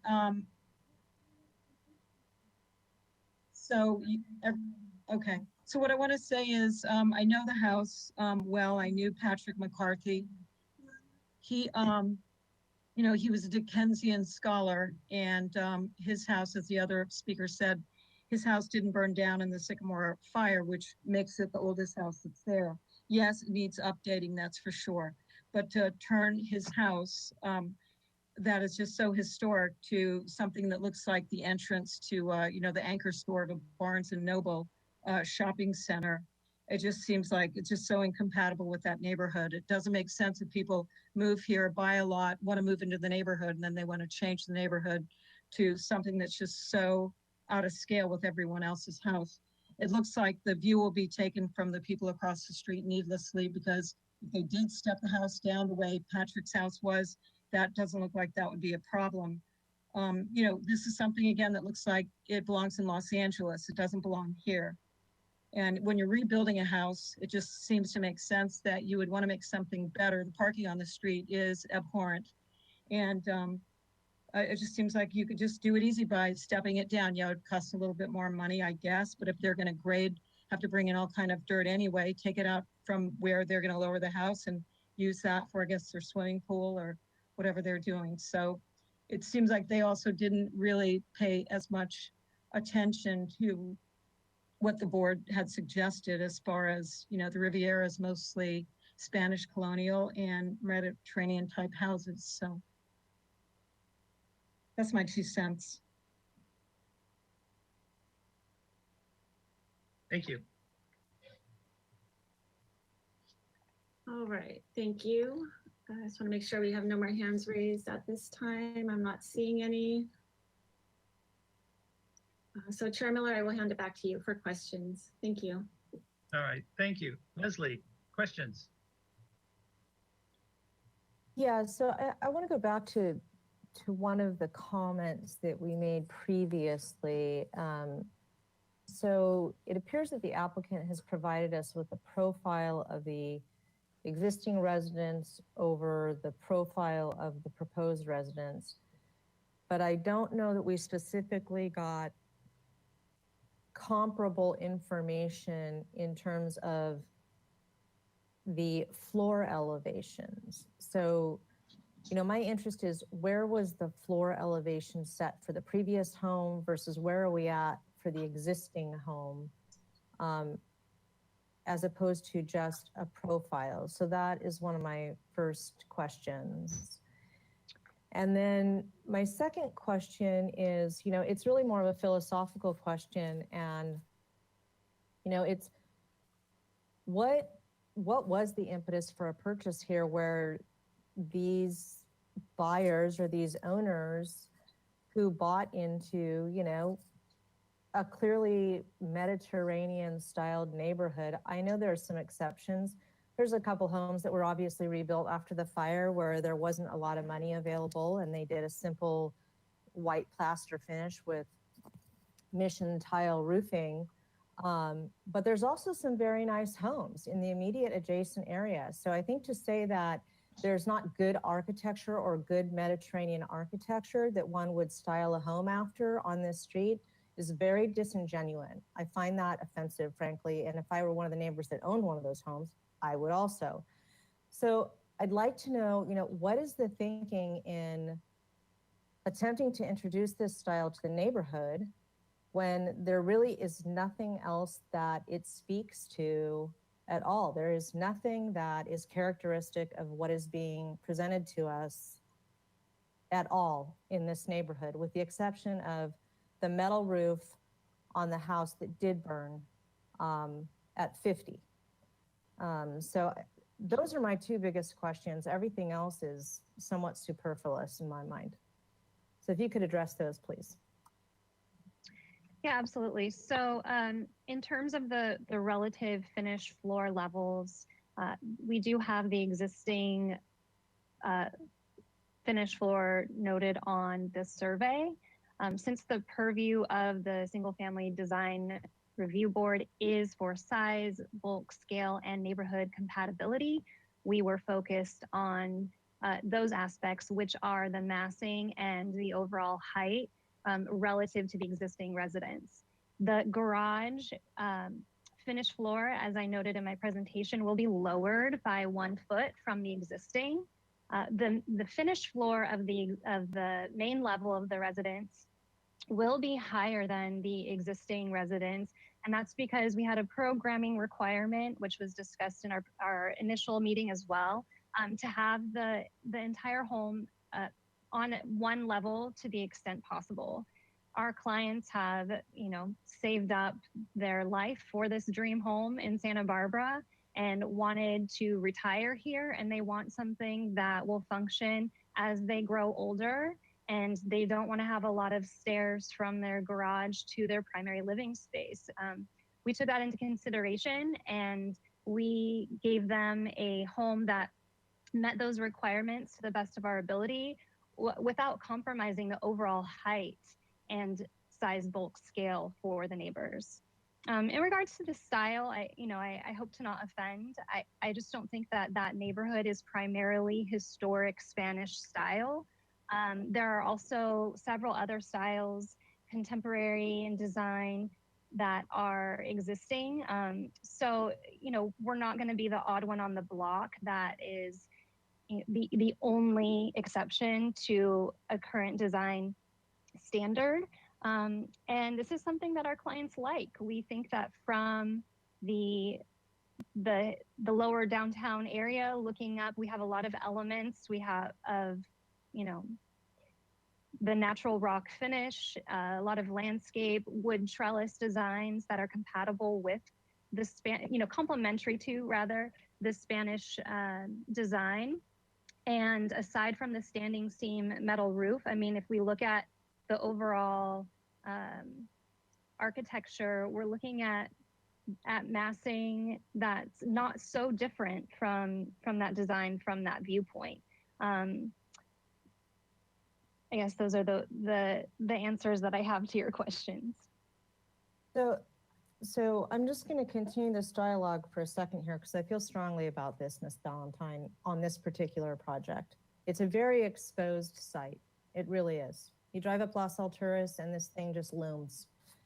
So in our compatibility guidelines and techniques for the single family residence design guidelines, it notes, there's a question, do I have to build to a certain architectural style?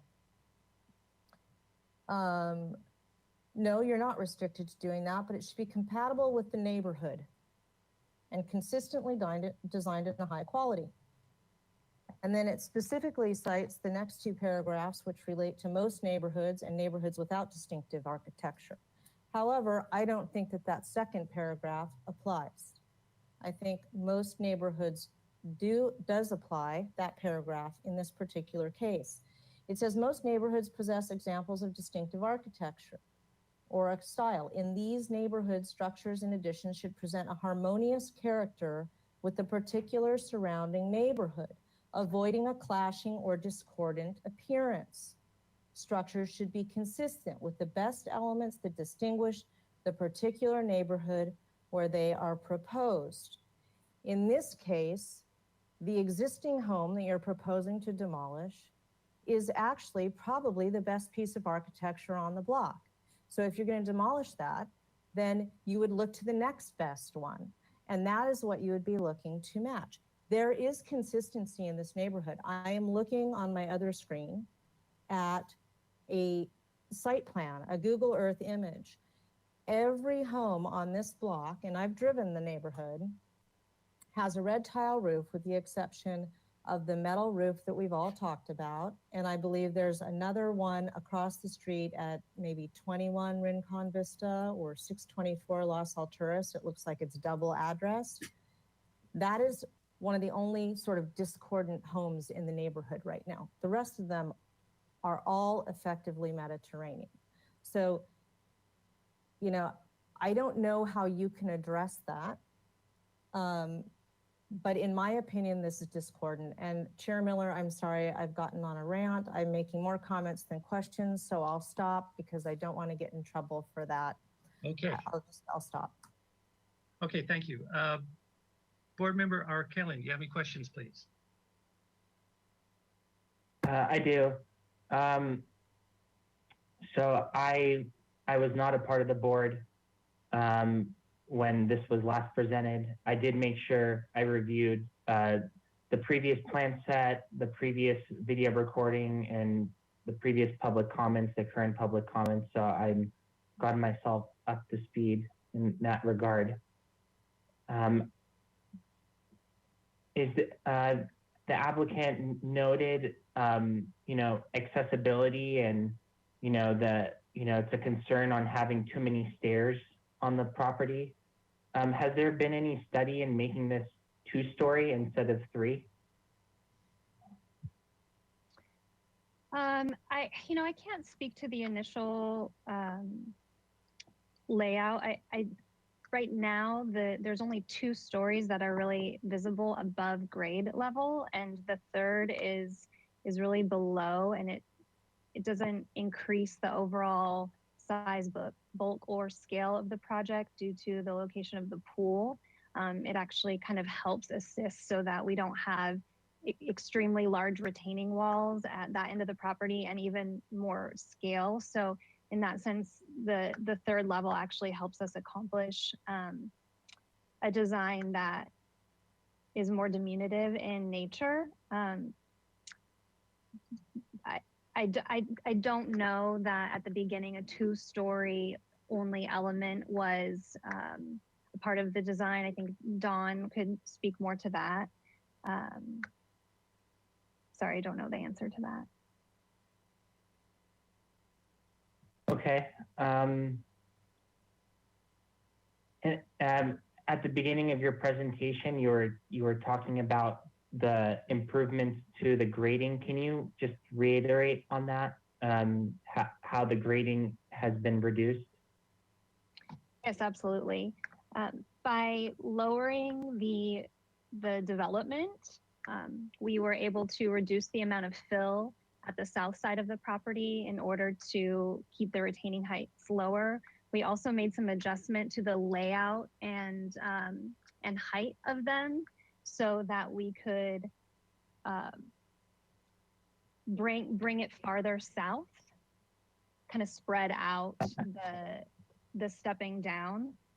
We also incorporated the lower level seating area, and we're able to have an increased slope of 2 to 1 there with the stairs by terracing the landscape design. And that also assisted with the grading so that we could kind of primarily fill it in that area and reduce the amount of fill required that continued down the parcel. Could you show me that on the plans?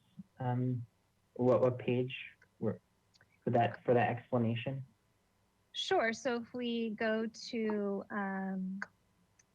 sheet C1, that's the grading plan, the preliminary grading plan.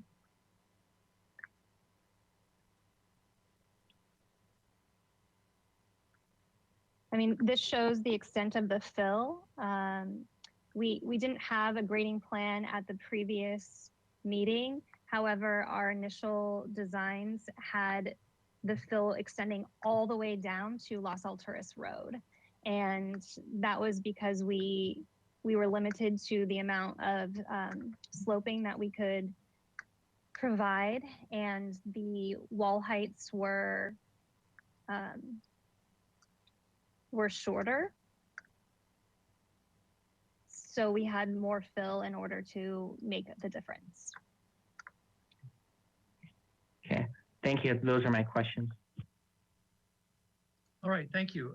Board Member Klein, do you have any questions, please?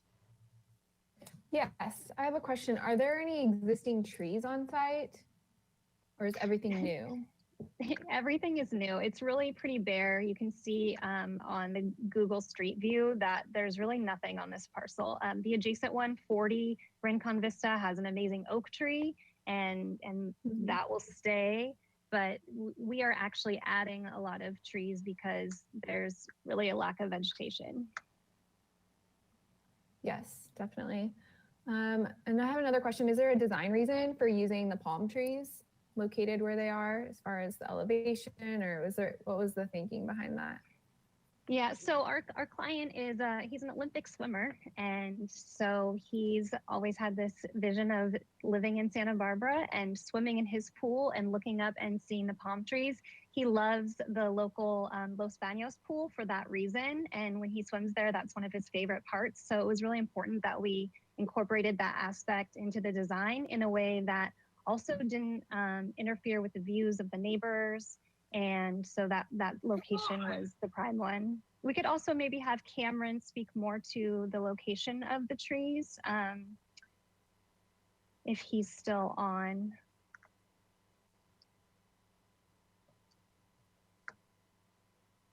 Don't know, maybe.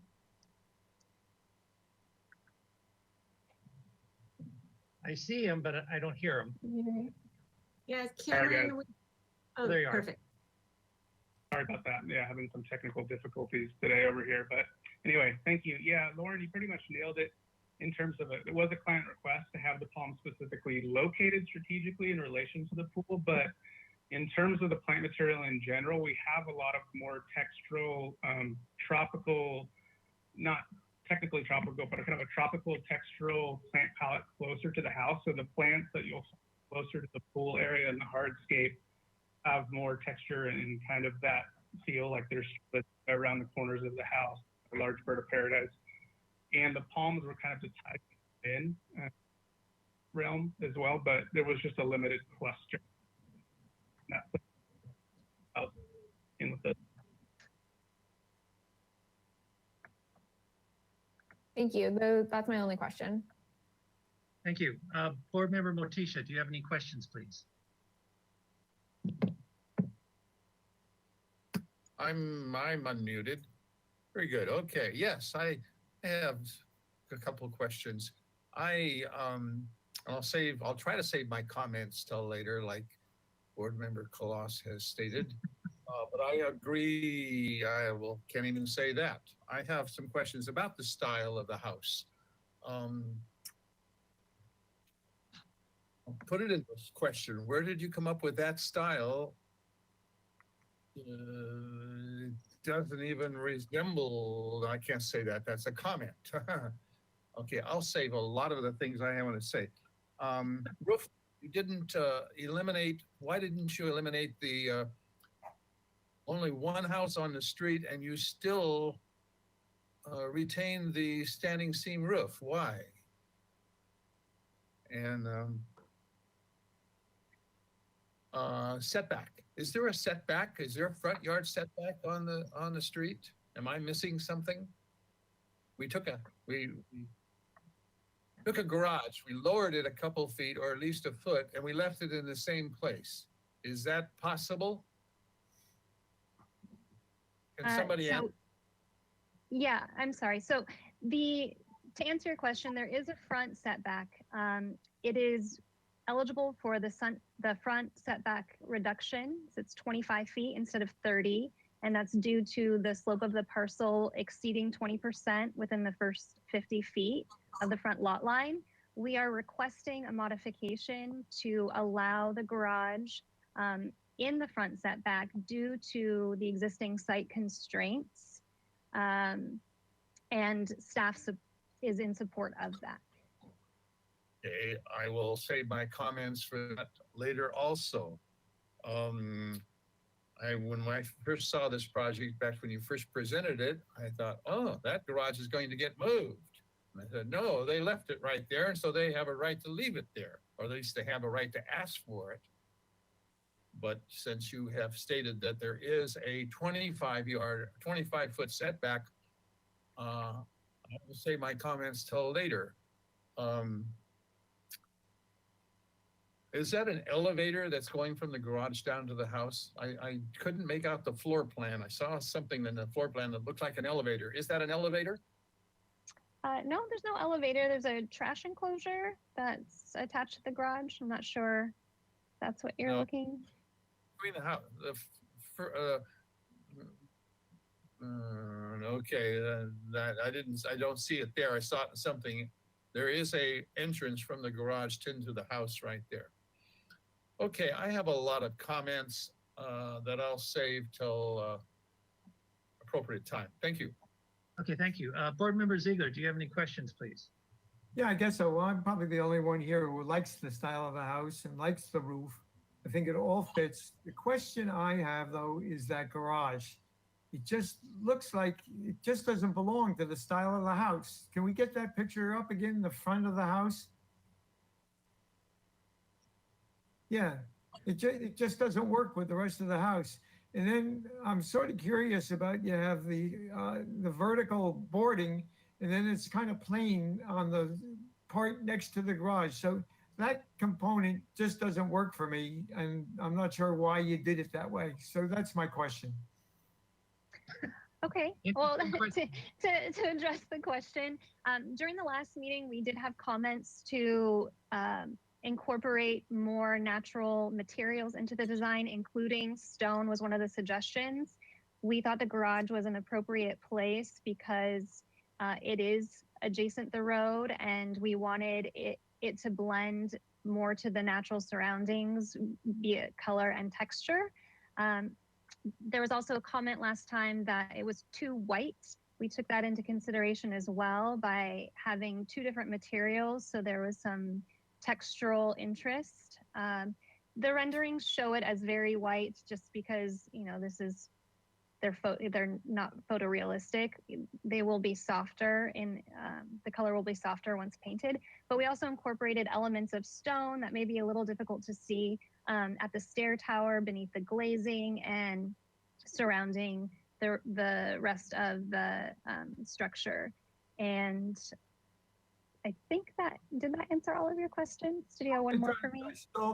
I'd still rather have you use natural trees and everything for your nature. I don't think the stone garage works with the rest of the house. That's what I'm saying. So I guess that's a statement rather than a question, but I asked it as a question. So we'll let it go at that. I think the design of the house is pretty darn nice. Thank you. Okay, thank you. So I have a question here. Did you guys follow the good neighbor guidelines that are in the book? Because this is a couple of things they said. Design your addition of your new house as if you were going to live next door to it. It says talk to your neighbors and show them your proposed design. Did you do that?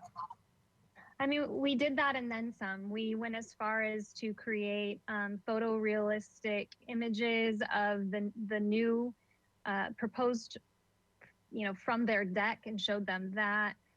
We definitely answered all of the questions and provided additional drawings and measurements at every step of the way.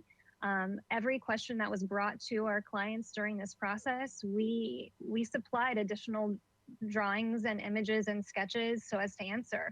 We surveyed the surrounding neighborhood. We considered all of the viewpoints from our neighboring windows, which is, you know, again, why we did not locate the structure, or one of the reasons why we did not locate the structure further south on the lot, because the westerly neighbor would have their views impeded upon. Our initial drawings showed that we still met the 30-foot high maximum height limit, yet we went above and beyond to lower the roof, to change our design to do that just for consideration of the neighbors. I get it. So just to stop you, my question is, did you have the neighbors review your plans? I'm not interested in your justifications. I'm just curious to know if you had good neighborhood involvement in the creation of your plans. That's all I really want to know. Yeah, absolutely. Our clients provided drawings to the neighbors that requested them. Okay, thank you. All right, that answers my question. I'm bringing it back to the board for comments. Vice Chair Kalas, do you have any comments, please? I think I made my comments previously. I don't want to beat a dead horse. I think this project is thoroughly incompatible for the neighborhood. From a stylistic standpoint, I think it is not harmonious. I don't think it meets the architectural style section 11 of our guidelines. I think that this is going to be a very expensive home. I think it's a very large parcel. I think there's plenty of room to work with on the parcel, and it may be expensive to push it down slope and to perhaps introduce an elevator to address the client's issues of mobility over time, but we just saw a project on our board where they in fact have done that. So it's not an impossibility. I think the comment by the applicant that, you know, the standing seam roof is more compatible with solar panels, while it may be an easier install.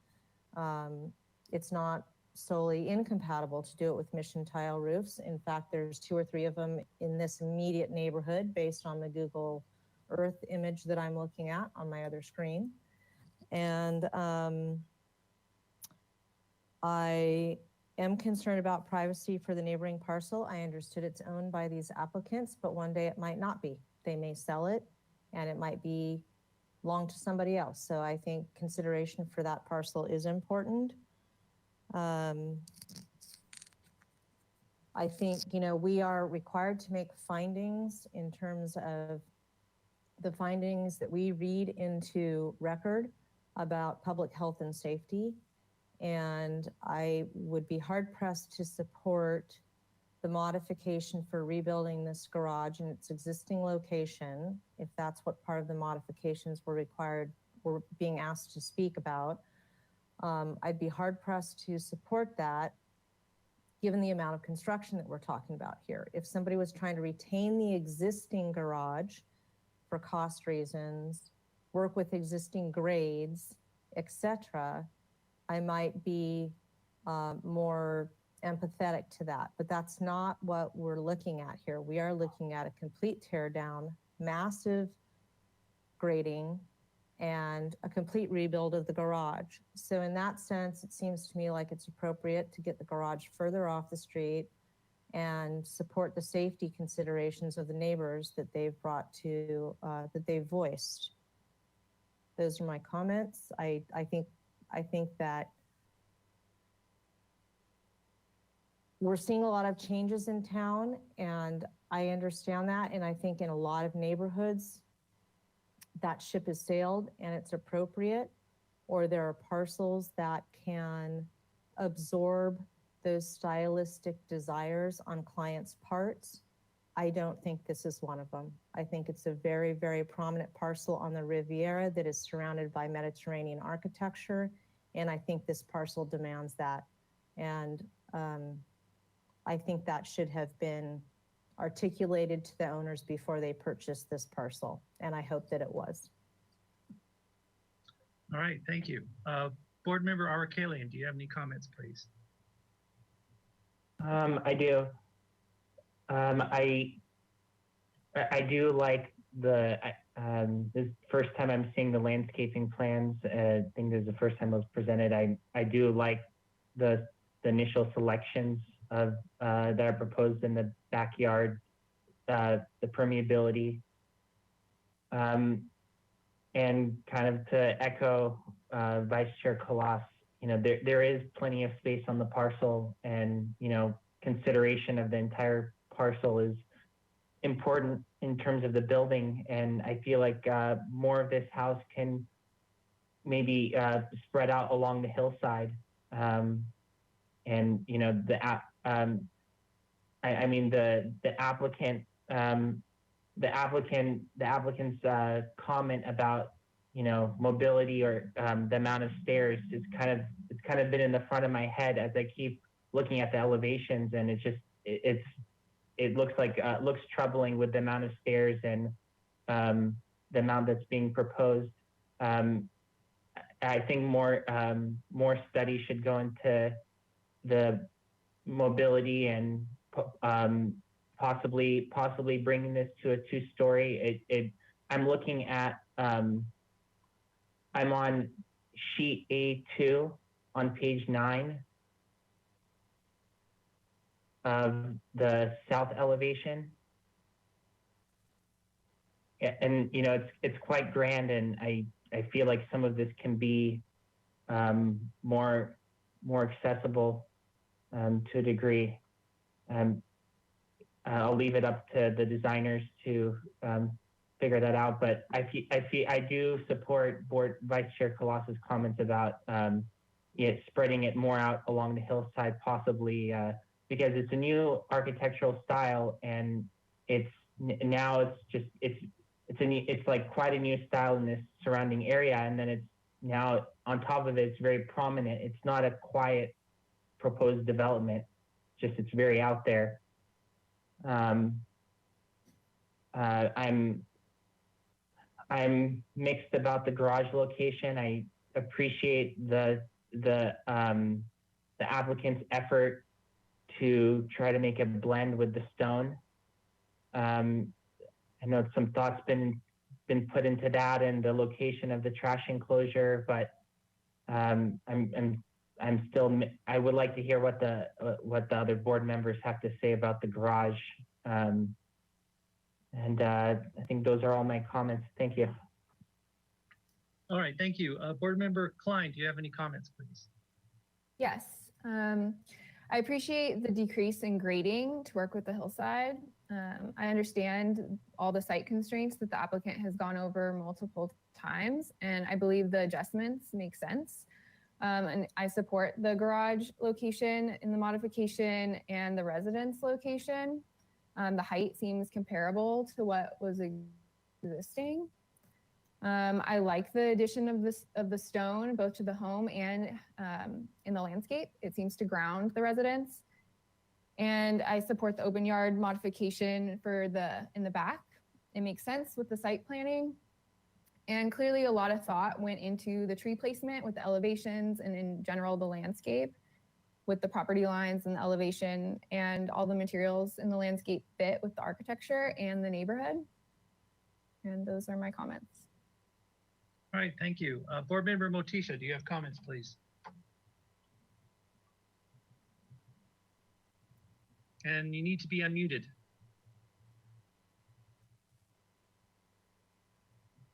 We can't hear you.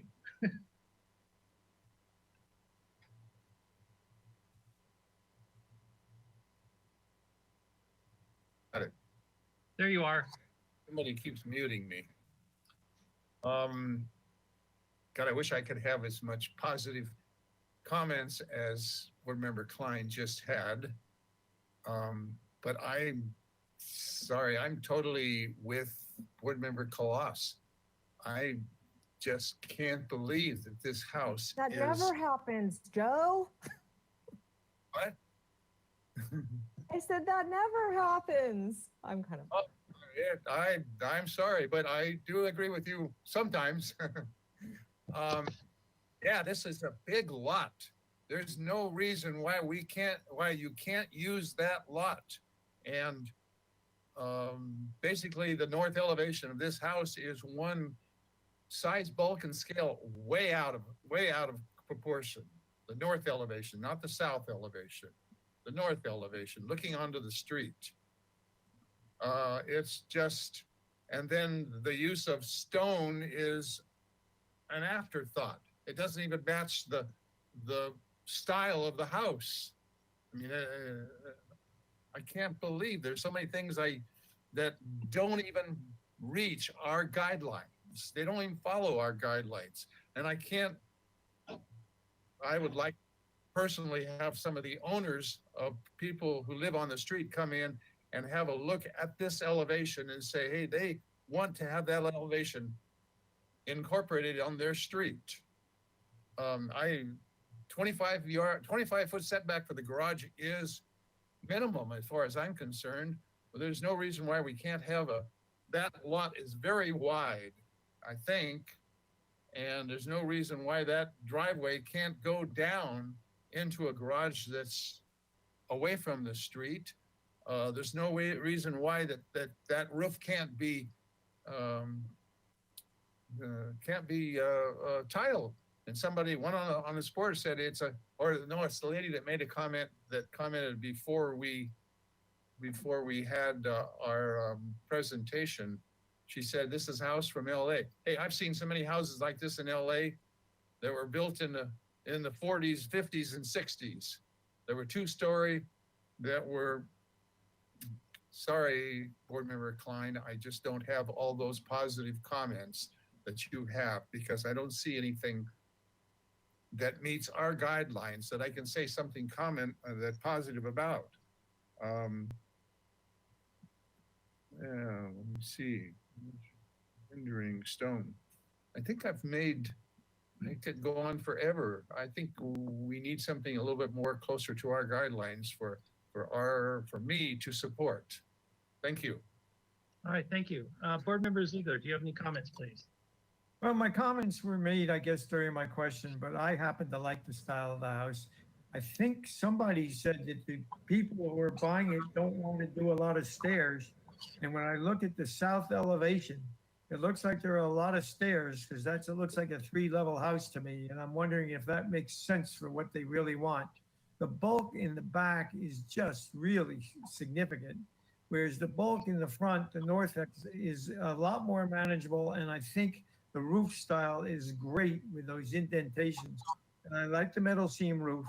My issue is the stone for the garage just doesn't work with the style of the house. And I think they've got to do something with that to modify it so that it doesn't stand out. Like a dark stone in a white house just doesn't go well for me. That's my comment. All right, thank you.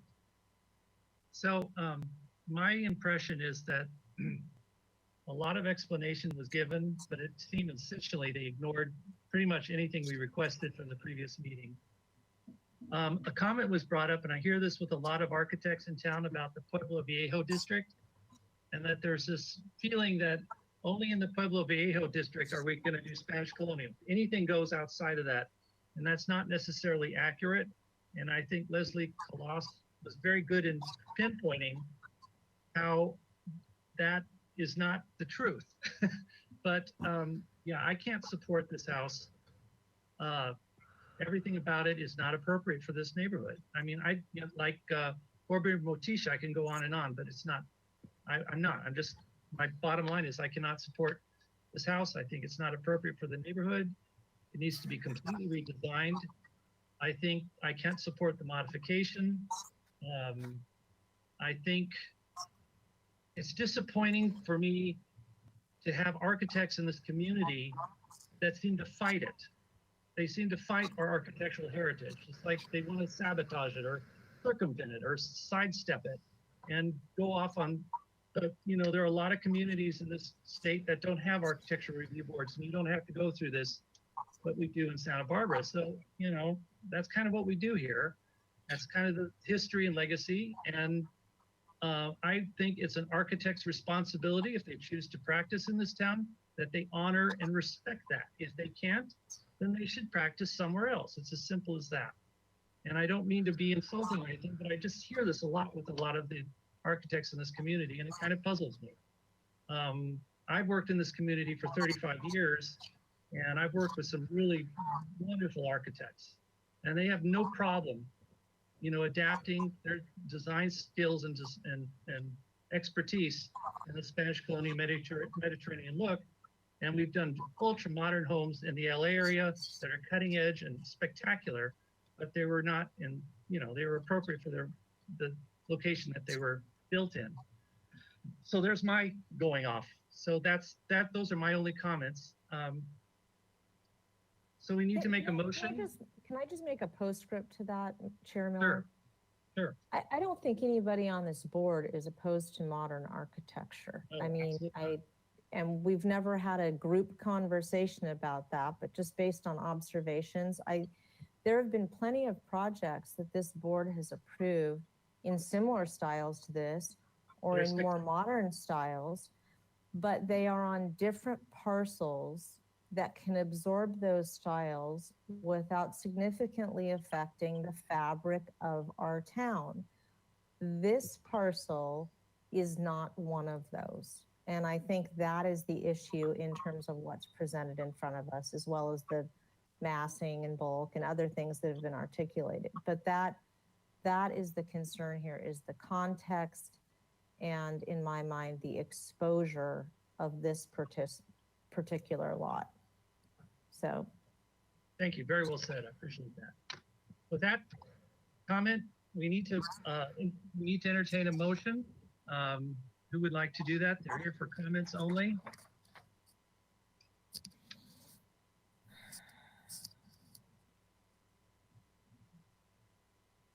Board Member Claus.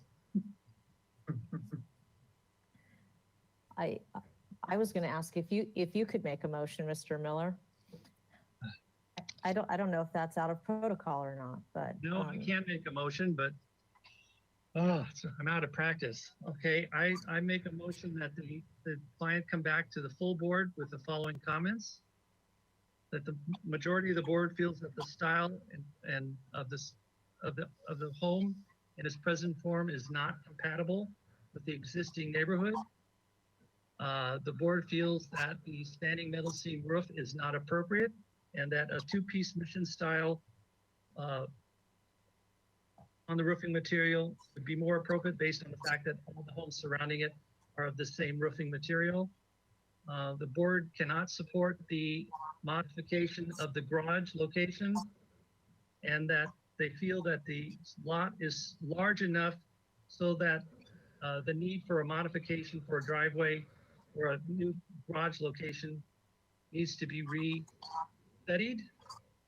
The board feels that the south elevation looks too massive in terms of its view from the surrounding areas.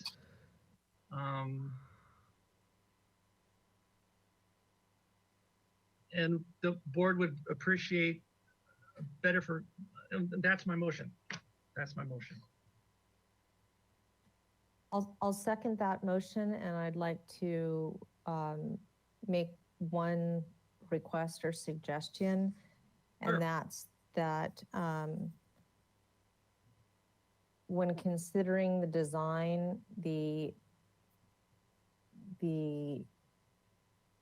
north elevation, I don't know exactly how to parse my words here. I guess the board would recommend significant study at the main level of the residence would be placed in order to reduce the sense of height and mass from the street level. I guess that would be what I would want to add. I'd accept if that. you're amenable. Yes. Okay, so I will second that amended motion. All right, thank you. Can I have a roll call, please? Thank you. I'll now start the roll call vote. Vice Chair Kalas, Yes. Board Member Ara Kellyan,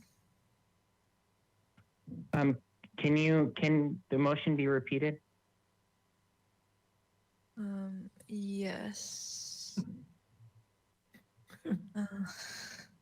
So it is a continuation to the full board with comments, and those comments are that the style of the home is in present form is not compatible.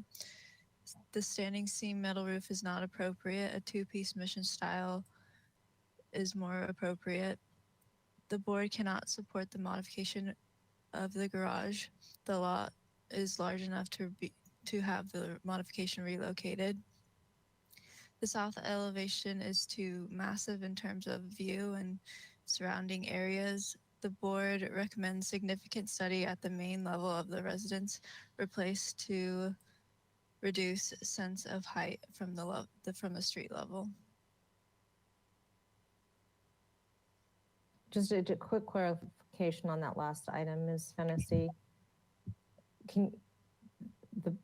That comment was that significant study as to the elevation at which the main level is placed.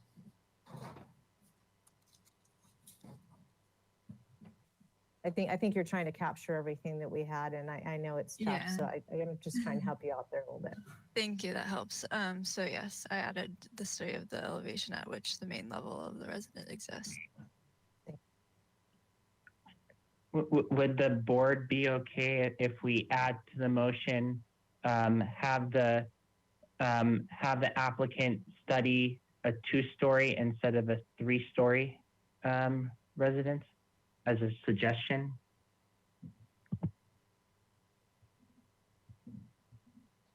Well, that goes into size and bulk. Okay, I'm going to have some I say yes. Oh, yes, yes, sir. What, Joe? I'm keep getting muted and I have comments and I can't stick my nose where it belongs. Board Member Motisha, I'm sorry that we mute you so often. We get a lot of feedback from your microphone when other people are speaking. That's why we do that, but we're happy to unmute you whenever you would like to speak. Thank you. Also able to unmute. I'll get a sign that I can put up.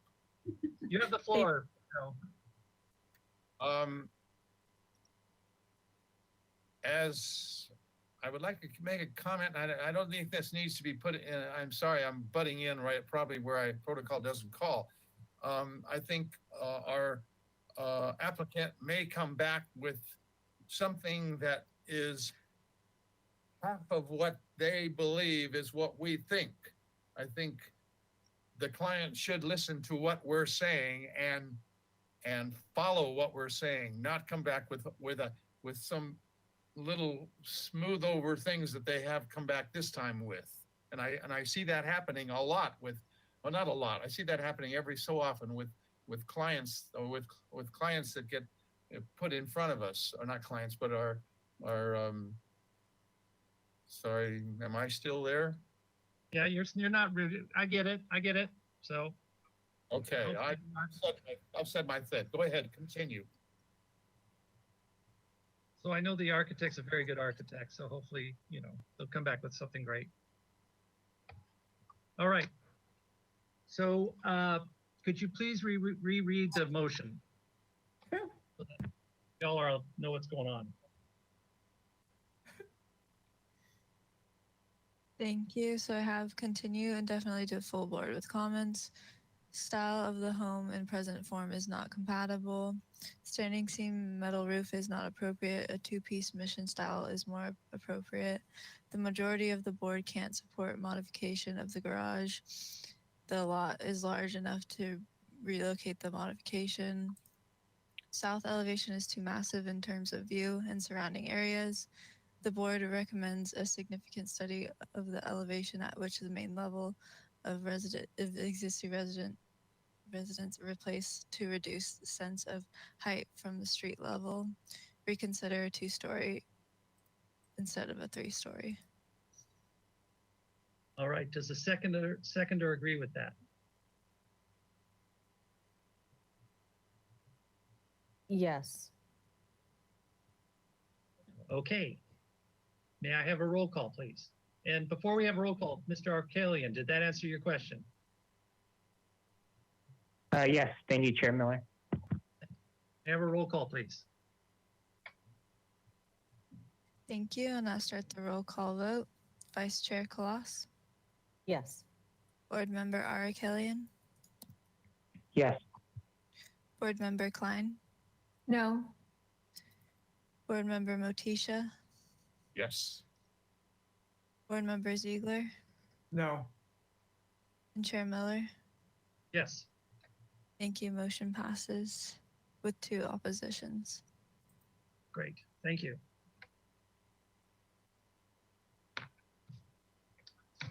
Okay.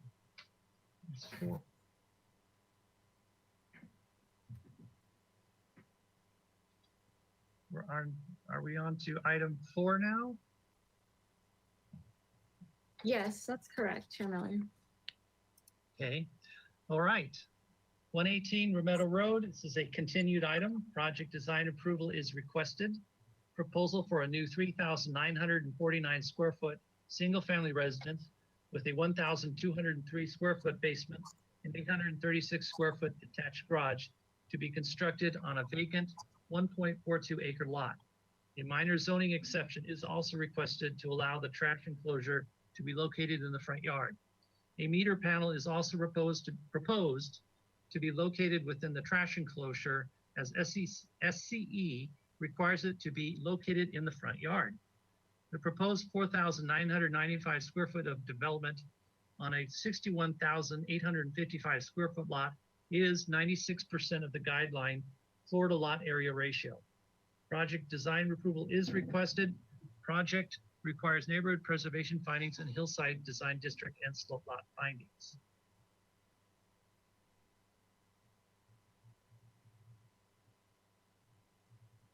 Was this previously viewed and do we have minutes for it? I guess that's my question. Yes, the Yes. project was last reviewed on June 7th, 2021. We do have minutes available.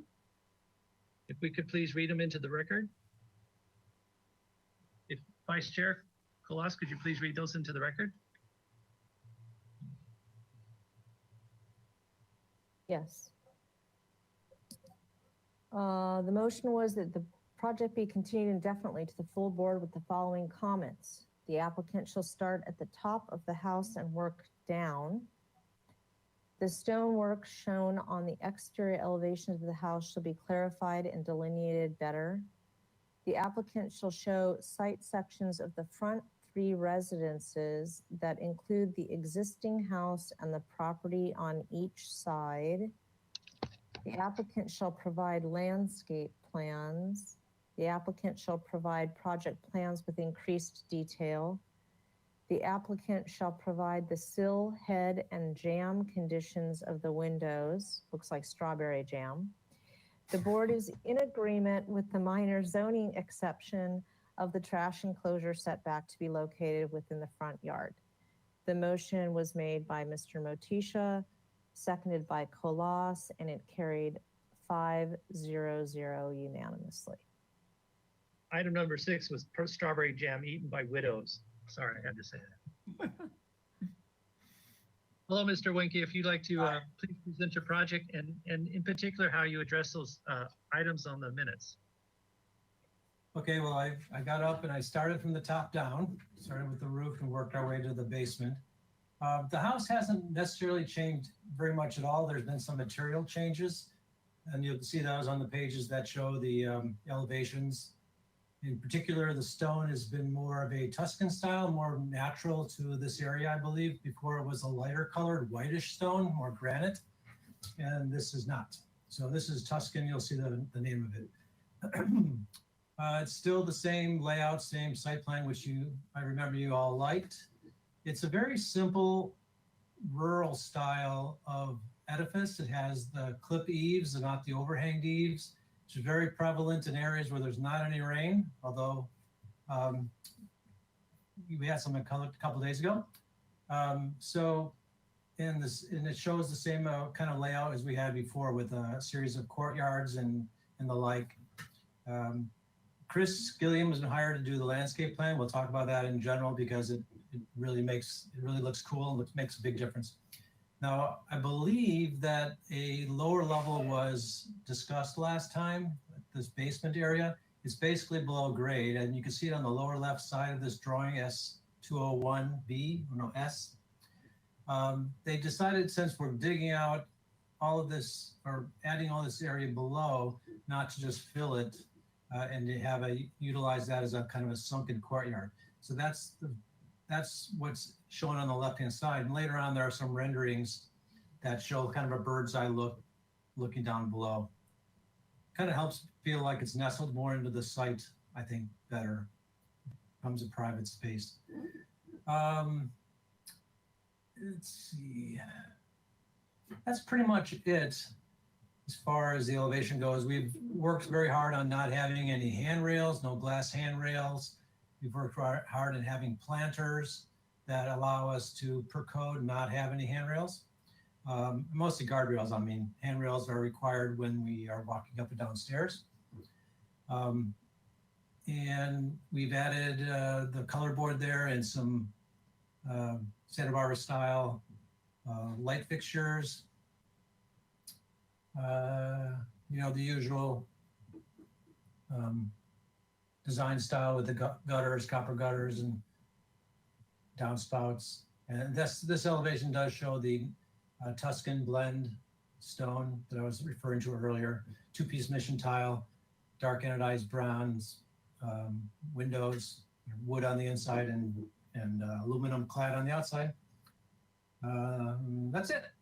So we can discuss Chris's design for the landscape next. Is Chris there? Yes, sir. Thank you, Mark. Yep. So I think we just had one sheet for the landscape plan. We're here for PDA, and so if we can run to that plan,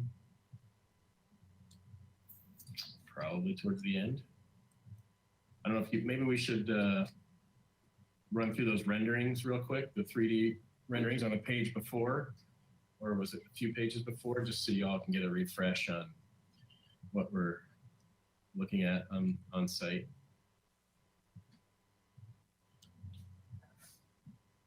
All right, so yeah. Is everyone familiar with these? Okay, let's assume yes. So we can go to the landscape plan. Well, we will be. How about Where that? is everybody?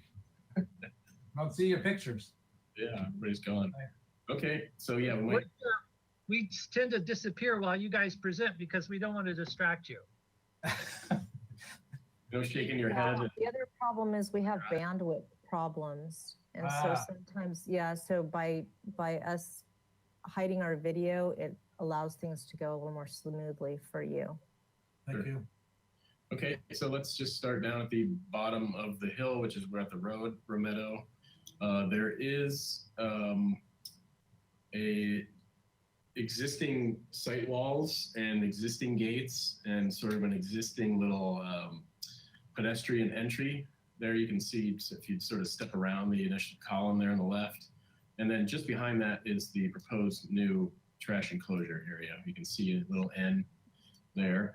We're proposing to remove several large eucalyptus trees, which you see with little X's there, just to the west of the entry gate where the bioretention facility is proposed to be, and also just inside the gate adjacent to the trash enclosure. There's 4 more eucalyptus proposed to be removed there for obvious reasons, fire safety and also views. And the client would like to, we have a train coming through here, sorry about that, but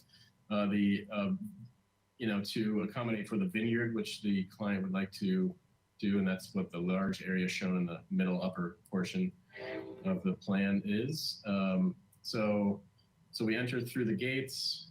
We also installed or will be installing some olive trees there for some privacy from the road, along with updating the planting in that front to be sort of there's a place in Ojai called the Patina Farm, and there's a couple pictures at the bottom of this page, which was their inspiration for the style of the garden, which is kind of a nice little casual sort of French country style.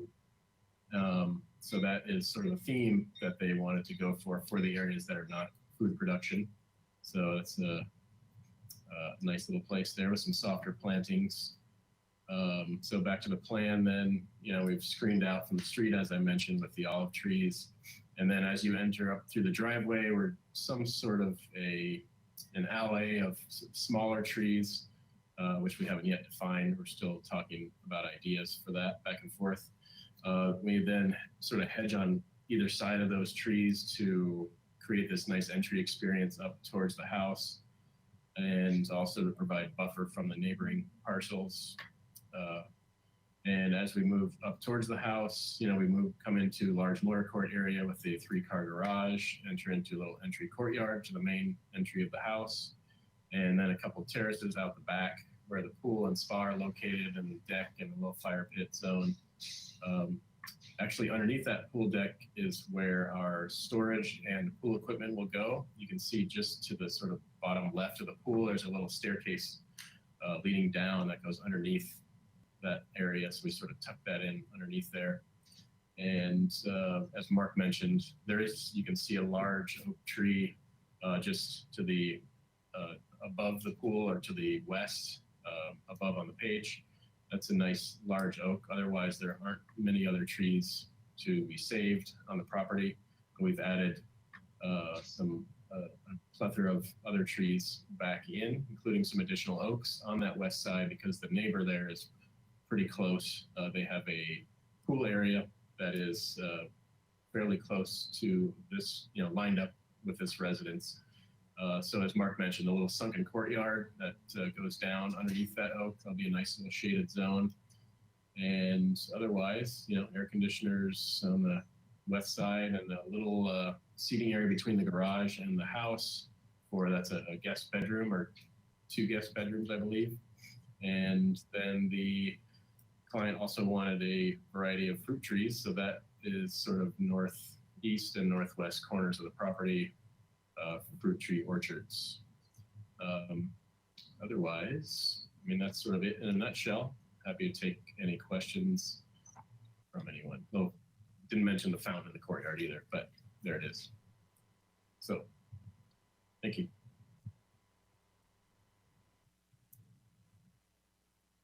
You're Thank you, muted. Mr. Gilliland. There Yes. you go. Did we get any public comment, Ms. Burkhardt? Thank you, Chair Miller. If you are attending by webinar and would like to comment on this item, please raise your hand by clicking the hand icon on your GoToWebinar control panel. While we wait for hands, Ms. Fennessy, did we receive any written correspondence for this item? Thank you. We received one public comment letter from Eric and Cynthia Spivey that was distributed to the board prior to this meeting.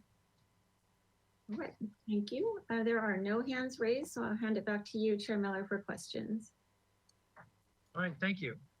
All right, bring it back to the board. Vice Chair Kalas, do you have any questions, please? I'd like to acknowledge the letter that we got from the public.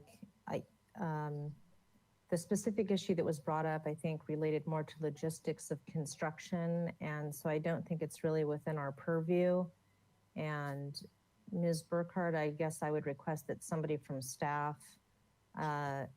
help the person who wrote that letter so that they understand where those concerns can be addressed, directed, please. Sure, we can do that. Okay, great, thank you. I don't have any questions. I'm pleased to see the change in stone. I think it's a nice project. I guess the only question that I would have is the alley of trees on the way up. Is there some sense of what those will be? I think you had mentioned the olive trees down below, but I'm not sure what you're planning on lining the driveway with. Yeah, so whatever those trees are going to be, they will be small trees. And we talked about citrus, but we already have a lot of sort of orchard areas. So that'll be a decision that I make with the client at some point here soon. But one thing to be cognizant of is the olive trees down at the bottom are going to be just about the right height to preserve ocean views, but also, provide privacy from the street. And so as you enter into the site, the slope goes up, so we don't want those trees to be too tall and block the view from the house, from the pool area. So they'll be, small. We've talked about a lot of different things, but I don't have that yet, no. Okay, and then I guess that spawned one other question. You specifically pointed out the location for the AC condensing units. It looks like they're well out of the setback. Can you remind me of where the spa equipment is located, please? Yes, underneath the, just to the east of the fire pit.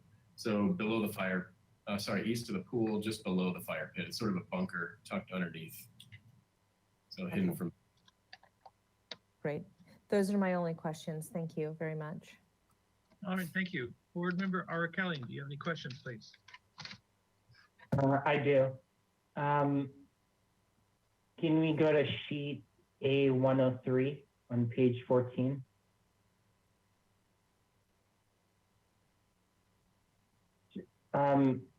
So was there a change to this basement from the previous meeting, or is this remaining the same?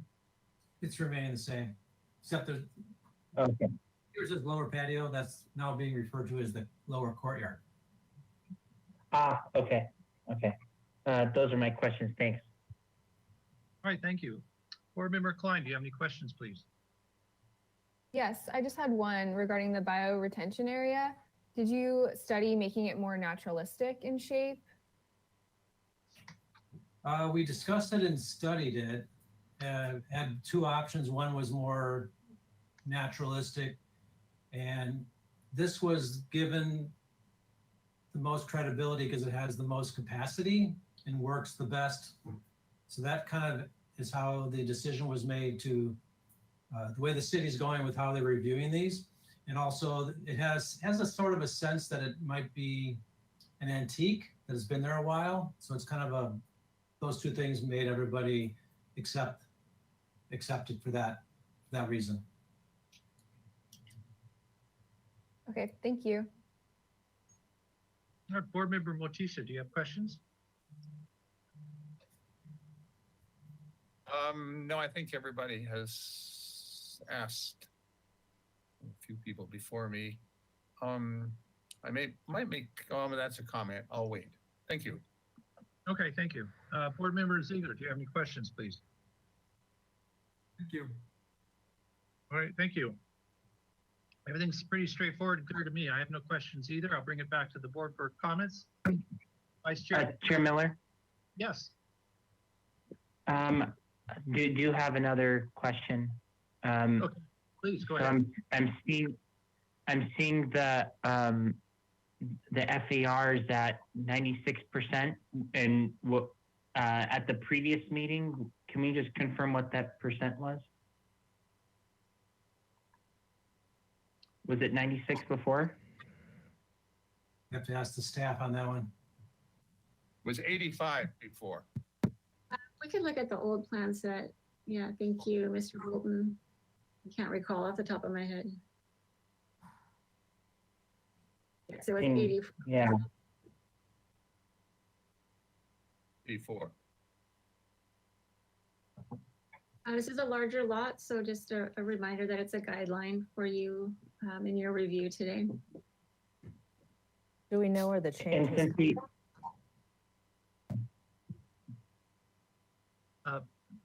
Mr. Board Member Arkelian, do you have a follow-up question for that? Let's have one person speak at one at a time here.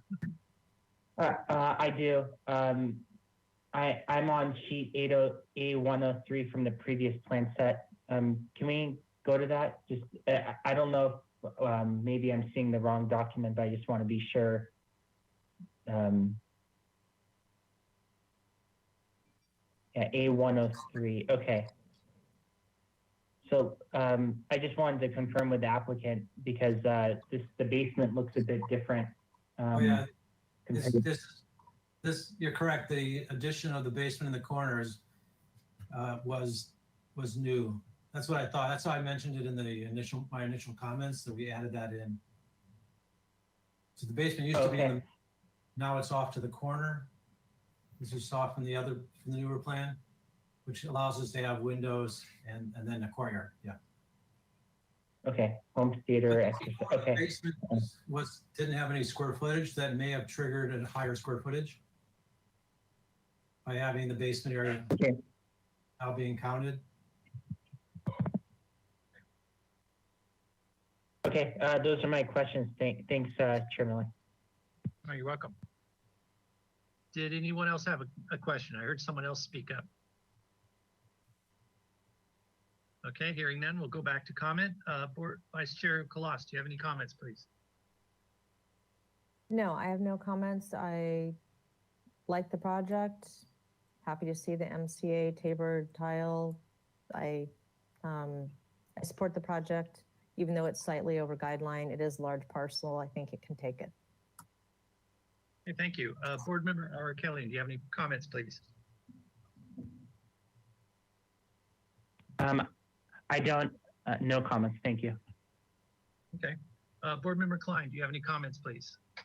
Just that I'm in support of the project. I feel like it fits within the neighborhood and the hillside. And I understand your reasoning for the bioretention to be shaped that way, but it just usually, in my opinion, it looks nicer as more of a naturalistic shape, but I'll leave that up to you as far as your design. Okay, thank you. Board Member Motisha, do you have any comments, please? I support the project. I just have one comment that I'm glad you have generated elevations because, Mark, your elevations, which are straight on, don't really reflect what just 1, 2, 3, 4, 5 individual little buildings represent. And I think after seeing that and then seeing the computer generated elevations, it's much more much more at our guidelines, and I like what it has turned out to. Thank you. All right, thank you. Board Member Ziegler, do you have any comments, please? No comments. I like it. Thank you. All right, thank you. All right, I basically think it's a great project. It's a delightful looking building, so I support it. So I'll throw in my opinion now. So who would like to entertain a motion? They're here for design approval.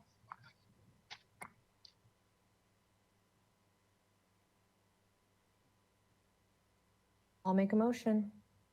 All right, thank you. Like to make a motion that the project, that we give the project, project design approval, and that the project return to the full board when they are ready for final approval. And we would anticipate being able to give it at that time, provided the level of detailing is commensurate with the final approval level of review. The board is supportive of the slightly higher FAR, given the size of the lot and the nature of the architecture and site design is compatible with the neighborhood. So we'll go ahead and read these hillside design slope lot findings into the record. The development, including the proposed structure and grading, is appropriate to the site and is designed to avoid visible scarring, and it does not significantly modify the natural topography of the site or the natural appearance of any ridgeline or hillside. And the development maintains a scale and form that blends nicely with the hillside. Next slide. The proposed project is consistent with the scenic character of the city and will enhance the appearance of the neighborhood. It's also compatible relative to size, bulk, and scale with the surrounding parcels in the neighborhood. And quality architecture and materials have been used and proposed on the project. There are no significant trees that are being removed, and there are some trees that are being proposed. So there's no deleterious activities relative to trees. And we find that the public health, safety, and welfare are appropriately protected and preserved, and that the project meets the good neighborhood guidelines, specifically relative to the manner in which I believe that's the westerly elevation, is being treated in relationship to the pool on the neighboring parcel. It provides better privacy both parcels, and there's no adverse effect on public views. Thank you. May I have I a thought second? there were, excuse me, I thought trees were going to be removed. I think the only trees that are being removed are the eucalyptus trees, if I recall properly. Correct. Perhaps. Okay. So, Mr. Chair, Vice Chair, could you also add in the minor zoning modification was acceptable? The trash yes, enclosure? thank you. Did that Yes, last thank time, you. but it might be back on the record. Yeah. Ms. Burkhardt, isn't there a script that the maker of the motion should read? Not for the minor, well, here's the minor zoning. Yes, minor zoning exception findings. Thank you. The board can support the minor zoning exceptions that are being requested for the trash enclosure, as well as the Southern California Edison requirements, given that the improvements are cited in such a way and screened in a manner that will not create a neighborhood blight. And the project complies with applicable privacy, landscape, noise, and lighting standards in the neighborhood, in the good neighborhood guidelines. And the improvement will be compatible with the existing development character of the neighborhood.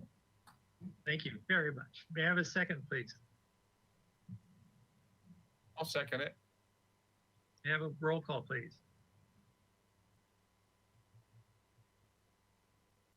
Thank you. I'll now start the roll call vote. Vice Chair Kalas, Yes. Board Member Ara Kellyan, Yes. Board Member Klein, Yes. Board Member Motisha, Yes. Board Member Ziegler Yes. and Chair Miller. Yes. Thank you. Motion passes. All right, thank you. And there's a 10-day appeal period for this project. Thank you, Mr. All right. Why you have a project? Thank you. See you soon. All right. All right, moving on to item number 5. This is a continued item, 210 Los Alturas Road, requesting project design approval. Proposal to construct a 279 square foot addition to the first floor, a 672 square foot addition to the upper floor of an existing 2,645 square foot single family residence with attached 396 square foot garage. The project also includes expansion of existing decks, existing landscape to remain. No new hardscape area proposed. The proposed 4,508 square foot development on a 15,682 square foot lot is 103% of the maximum guideline for the lot area ratio. Again, project design approval is requested. Project does require neighborhood preservation findings and hillside design district and slope lot findings. The project was last reviewed August 30th, 2021. Do we have minutes from the previous meeting, please? If Vice Chair Collas, if you'd be so kind to review those, read those into the minutes, please. Chair Miller, I believe Vice Chair Collas stepped away for a quick moment. Okay. Board Member Klein, could you please read them into the minute record, please? Sure. The motion was continued indefinitely with return to the full board with the following comments. The applicant shall provide proposed finishes, including the nature of the exterior plaster, the proposed roofing, the detailing on the wrought iron rails, and the nature of the windows, doors, and garage doors. 2, the board would like to see the FAR reduced closer to 85% guideline if possible. However, the board recognizes that a portion of the square footage proposed is going to be allocated to an ADU. 3, the applicant is encouraged to study the fenestration relative to the outside corners in order to ensure that there is substantial mass on either side of the windows, as is commensurate to the nature of the proposed architecture. 4, the applicant shall study the light configurations of doors and windows to ensure consistency between all of them, as well as relevance to this type of architecture. 5, the split chimney condition visible on the westerly elevation shall be restudied. 6, the extended balcony on ground level that extends beyond the structure to the east should be pulled back and reduced in width. All right, thank you. Hello, Mr. Bear, if you could please go through the items and show us how you address them. Yes, thank you, Chair Miller. Good evening, board members. Thank you for your time again today in reviewing this project. I'll start by giving an overview of the formal comments that were just reviewed with an explanation of how we've addressed each comment, and then we can review the plans. Okay. Item 1, the applicant shall provide proposed finishes, including the nature of the plaster, proposed roofing, detailing on wrought iron railings, nature of windows, doors, and garage doors. We've provided a materials board on sheet A901, which I'll present, along with several 3D perspectives. Item 2, board would like to see the FAR reduced closer to the 85% guideline if possible.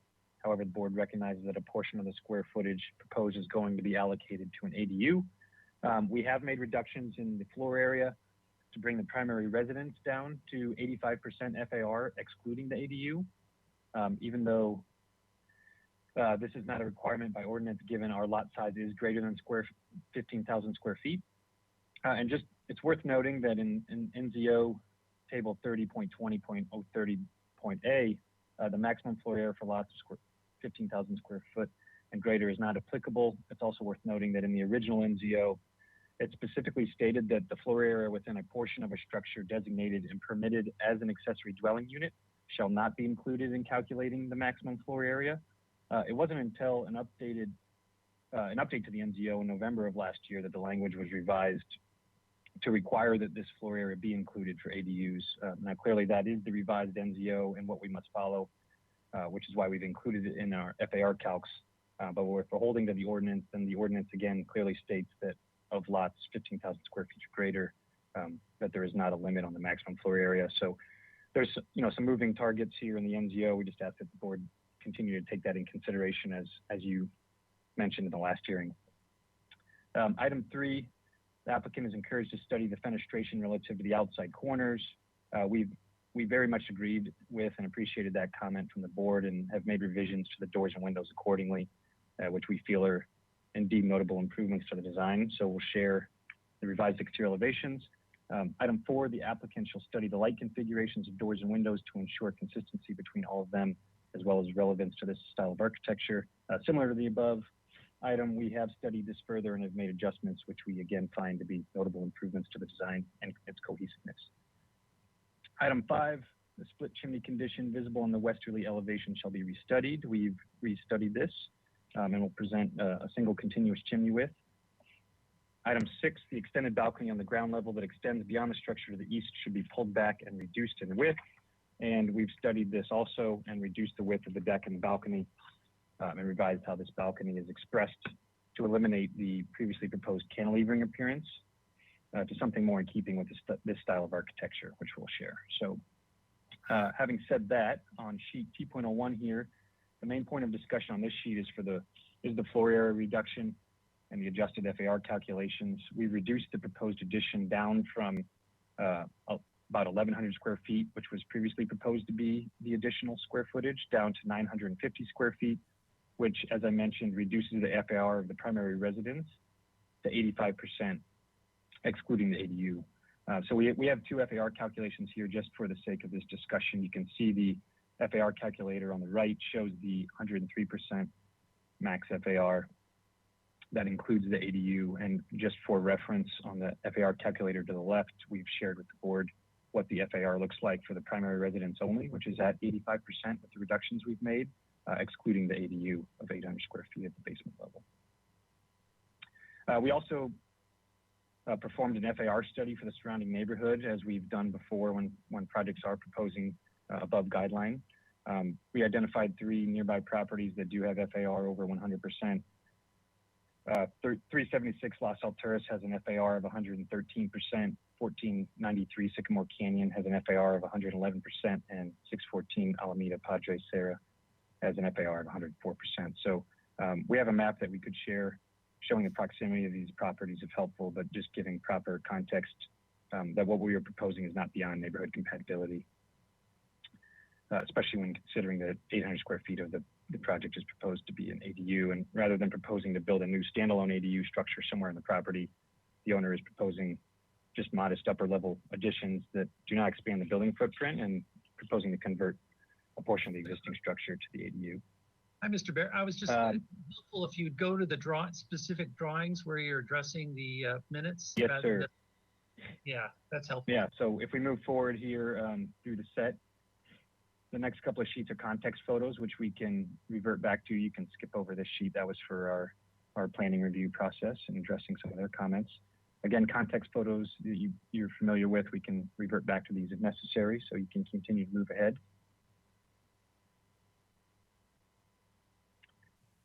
Existing site plan showing in gray, there's an existing deck that we're proposing to remove and as part of the rework to that side of the building. So moving ahead once more. The proposed site plan. So the deck that was mentioned on the eastern side has been removed, and so we're only proposing deck to extend southward of the existing residence. We've pulled back the proposed addition on the eastern side and removed the deck that was proposed previously to wrap around that side of the structure. Better seen in floor plans if we want to continue moving forward.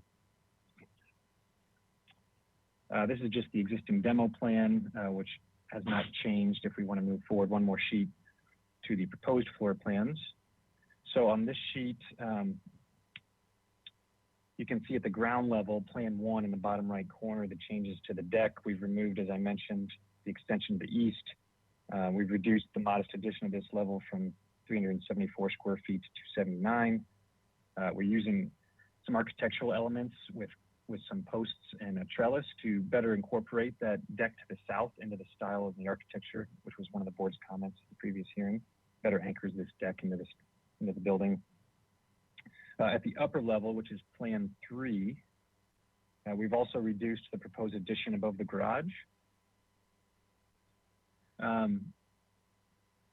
And then if you move up to the plan above that, there's no proposed changes to the upper roof deck. The board was supportive of this element previously. So next sheet are exterior elevations, which show the primary revisions based on board's comments at the previous hearing.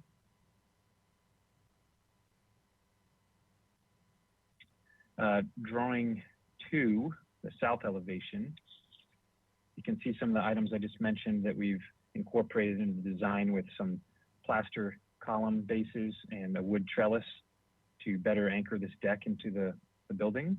And we've again eliminated that eastern extension of the deck, which would be to the right of the building here in this view. You can see above the garage in this elevation that we have reduced and pulled back the addition above the garage. There's more deck space and less square footage above the garage. Also in this elevation, you can better see that we've brought in the proposed doors and windows to give more solid element back to the corners of the volumes of the structure. And we've revised the windows and doors and the mullions and the divided light to be more cohesive throughout. If you zoom out, I think that was the general revisions that have been made. You can see this elevation 2 and elevation 4 are probably the primary elevations as seen from the street. You can see the revision to the chimney as indicated here. So we've eliminated the split chimney and now just have a single width continuous chimney up and throughout. If you go to the last sheet, we have the materials board. I'm sorry, that sheet you can skip over. There was no changes to the section. So here we can see a couple of 3D perspectives that we revised per board's comments. We've added a new perspective below, which shows to the best of our abilities how the house will be viewed from the street. There's some existing mature trees that do help screen the view from the street. And you can see in our materials board, we're proposing a smooth trowel stucco finish, dark stained wood finish where we've got wood elements at the trellis and deck. We've got a photo of the decorative style wrought iron railings that we're proposing, the 2-piece mission clay tile roof. One of the questions was asked last time if we intend to maintain and match maintain the existing tile roof and then match it with new, and per board's comments, we're proposing to remove all of the existing clay tile and put back new so that we can put back a better product. The garage door you can see in the materials board here, along with the fabric awning, which is a proposed color just to help accent the clay tile roof. I think that concludes my presentation, so I'll give it back to the board. Thank you. Very good. Thank you very much. Ms. Burkhart, did we get any public comment, please? Thank you, Chair Miller. If you are attending by webinar and would like to comment on this item, please raise your hand by clicking the hand icon on your GoToWebinar control panel. While we wait for hands, Ms. Fennessy, did we receive any written correspondence for this item? Thank you. We received one public comment letter from Robert and Janice McGlashan that was distributed to the board prior to this meeting. All right, there are no hands raised, so I will hand it back to you, Chair Miller.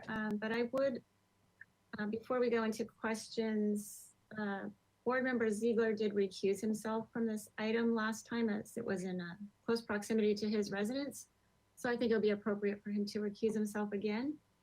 And Board Member Klein was absent, so I could just confirm with her that she did review the video from the last meeting. Yes, I did. Okay, thank you. And Chair Miller, I think we do need to ask Board Member Ziegler to recuse himself from this item. Okay. Does that mean I leave this? Yes, please. I'm done for the day? Okay, thank you. All right, You're off thank the you. hook. Is this the last one? Yeah. This is the Okay. last item. Okay. Yes. Okay, so I'll hand it back to you, Chair Miller, for questions. All right, thank you. Moving into questions, Vice Chair Collas, do you have any questions, please? I'd like to acknowledge the letter that we got from the neighbors or from the public, and that begs one of my questions. So there has been some significant vegetation clearing on either this parcel or the parcel to the east of it. And I don't know if that's in preparation for planned plantings, but I guess at some point, I guess that's my question is there any landscape work that is planned as part of this project? No landscaping proposed. Any trimming or landscape work that's been done, I'm unaware of, so I apologize. I can't speak towards that. Okay. The only other question that I would have, I really appreciate all the changes that you guys have made to address our concerns and comments from the last hearing. I think you guys have done a great job. I think this, a lot of the changes have really made a significant difference here, and I appreciate that. The only question that I would have is on the, I guess, south-facing elevation. If you considered, I guess I'm looking at elevation 2, south elevation proposed on this sheet. Board Member Claus, sorry to interrupt you. Is this a question or a comment? It's going to be a question. Okay. I'm wondering if when you were making the modifications to, I think, what is existing wood post or something here that's supporting that deck, if you considered creating more of a colonnade rather than just thickening these columns up to be, plaster thickened columns, was that considered at all? It was considered. There's some challenges with the spacing of those posts with access for that stair that you can see that comes down and connects through to the basement level, which is proposed to be the ADU. And so it was hard to find the ability to create a kind of an even rhythm for a colonnade. So we found this to be the most appropriate solution. Okay. That's really the only question that I have. Thank you. All right. Board Member Arakalian, do you have any questions, please? I do. I don't have the previous plan set. Is it possible for me to see this south elevation next to what was previously presented? What? Chair Miller and to Board Member Arakalian, we do have the old set here. Mr. Bolton's bringing it up. It is not possible to do it side by side, though. Okay. Just wanted to. Much better.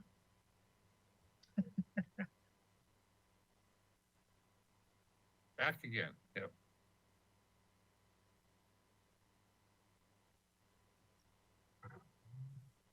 Much better. Okay. Okay. Thank you. That's all I have. Hey, Board Member Klein, do you have any questions, please? No questions.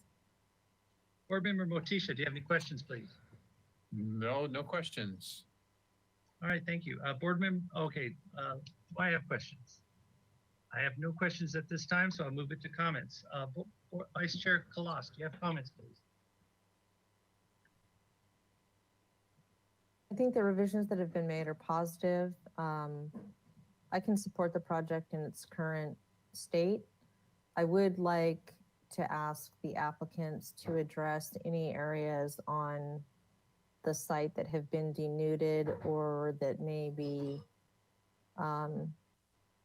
prone to erosion as a result of clearing that have happened, though. I think that's important given the location of this in the hillside condition. Those are my only comments. Thank you, Board Member Vice Chair Kalas. I do want to follow up. I apologize. I did have a question, and it actually is a follow-up to the letter. And just for Mr. Bear to be aware of that, the plans indicate no landscaping will be changed, but a quick drive up Los Alturas reveals an incredible amount of debris from tree work that was once done in a less than professional manner.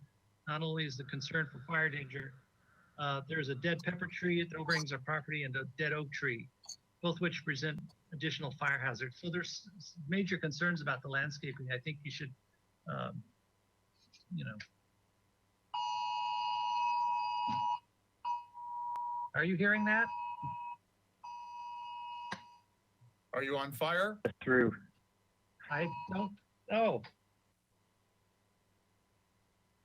Evacuation order for the Alisal fire expanded to area between El Capitan Beach State Park and El Camino Cielo Road. Evacuate immediately. So that's the, ay. Okay, I don't know if I'll be able to get home tonight.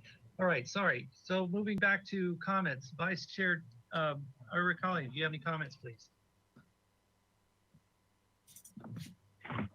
I do. I appreciate the applicant's presentation and breaking out the FAR and the materials board, and I appreciate all the details and the perspectives as well. I'm in support of the project. All right, thank you. Board Member Klein, do you have any comments, please? Yes, I'm also in support of the project. It's a big improvement to the site, and all the materials seem really high quality, and the detailing I'm looking forward to seeing it. I'm in support of the project. All right, thank you. Board Member Motisha, do you have any comments, please?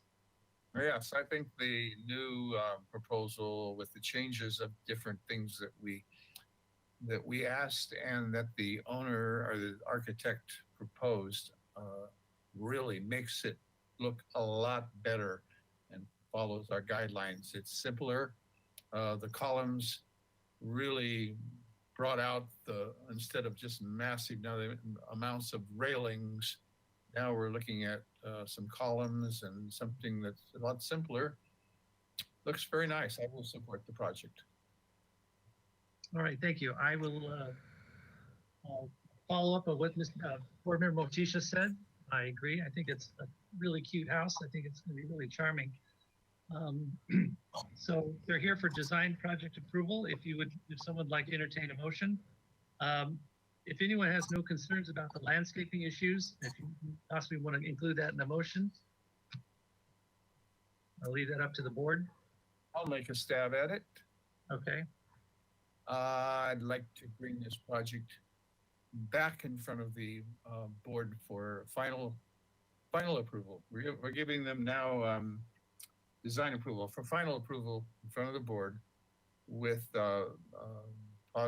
following positive comments that we like what has been presented to us from our previous meeting with the removal of the double chimney and the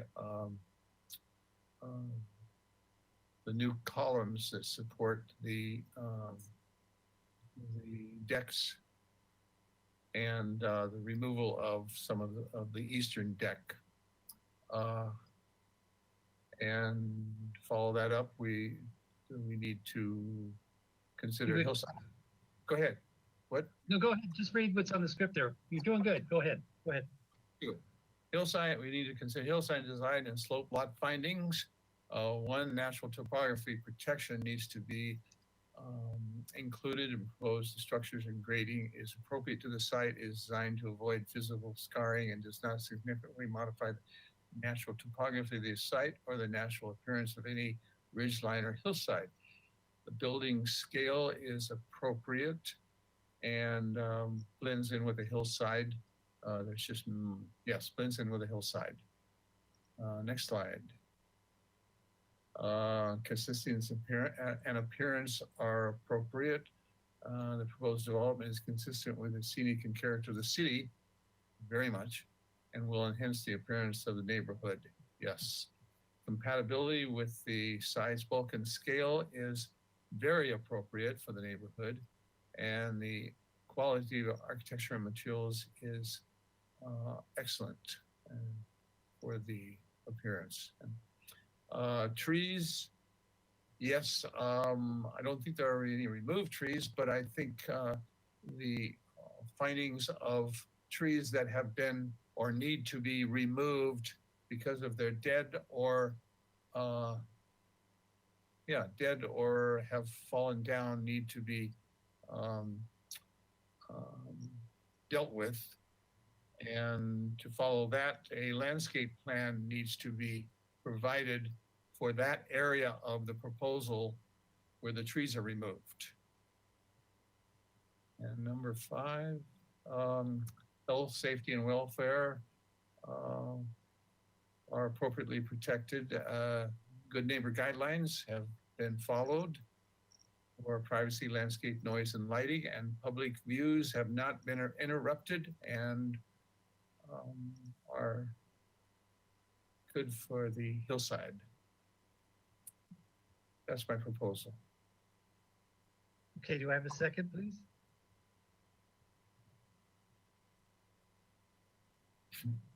Second. All right, thank you. Ms. Gilligan, can you please, Jillian, please read the motion so we know what's on record? Thank you. I have that this is project design approval and return to full board for final approval with comments. The board supports what has been presented with the removal of the double chimney, new columns that supports the deck, and removal of some of the eastern deck. The board makes the hillside slope lot findings and the neighborhood preservation findings. So there was a mention about a landscape plan. Yes, I did mention it. Ms. Fennessy? Can you restate that part of the motion, please? I believe the maker of the motion said he'd like to see some kind of partial landscape plan showing the removal of dead trees.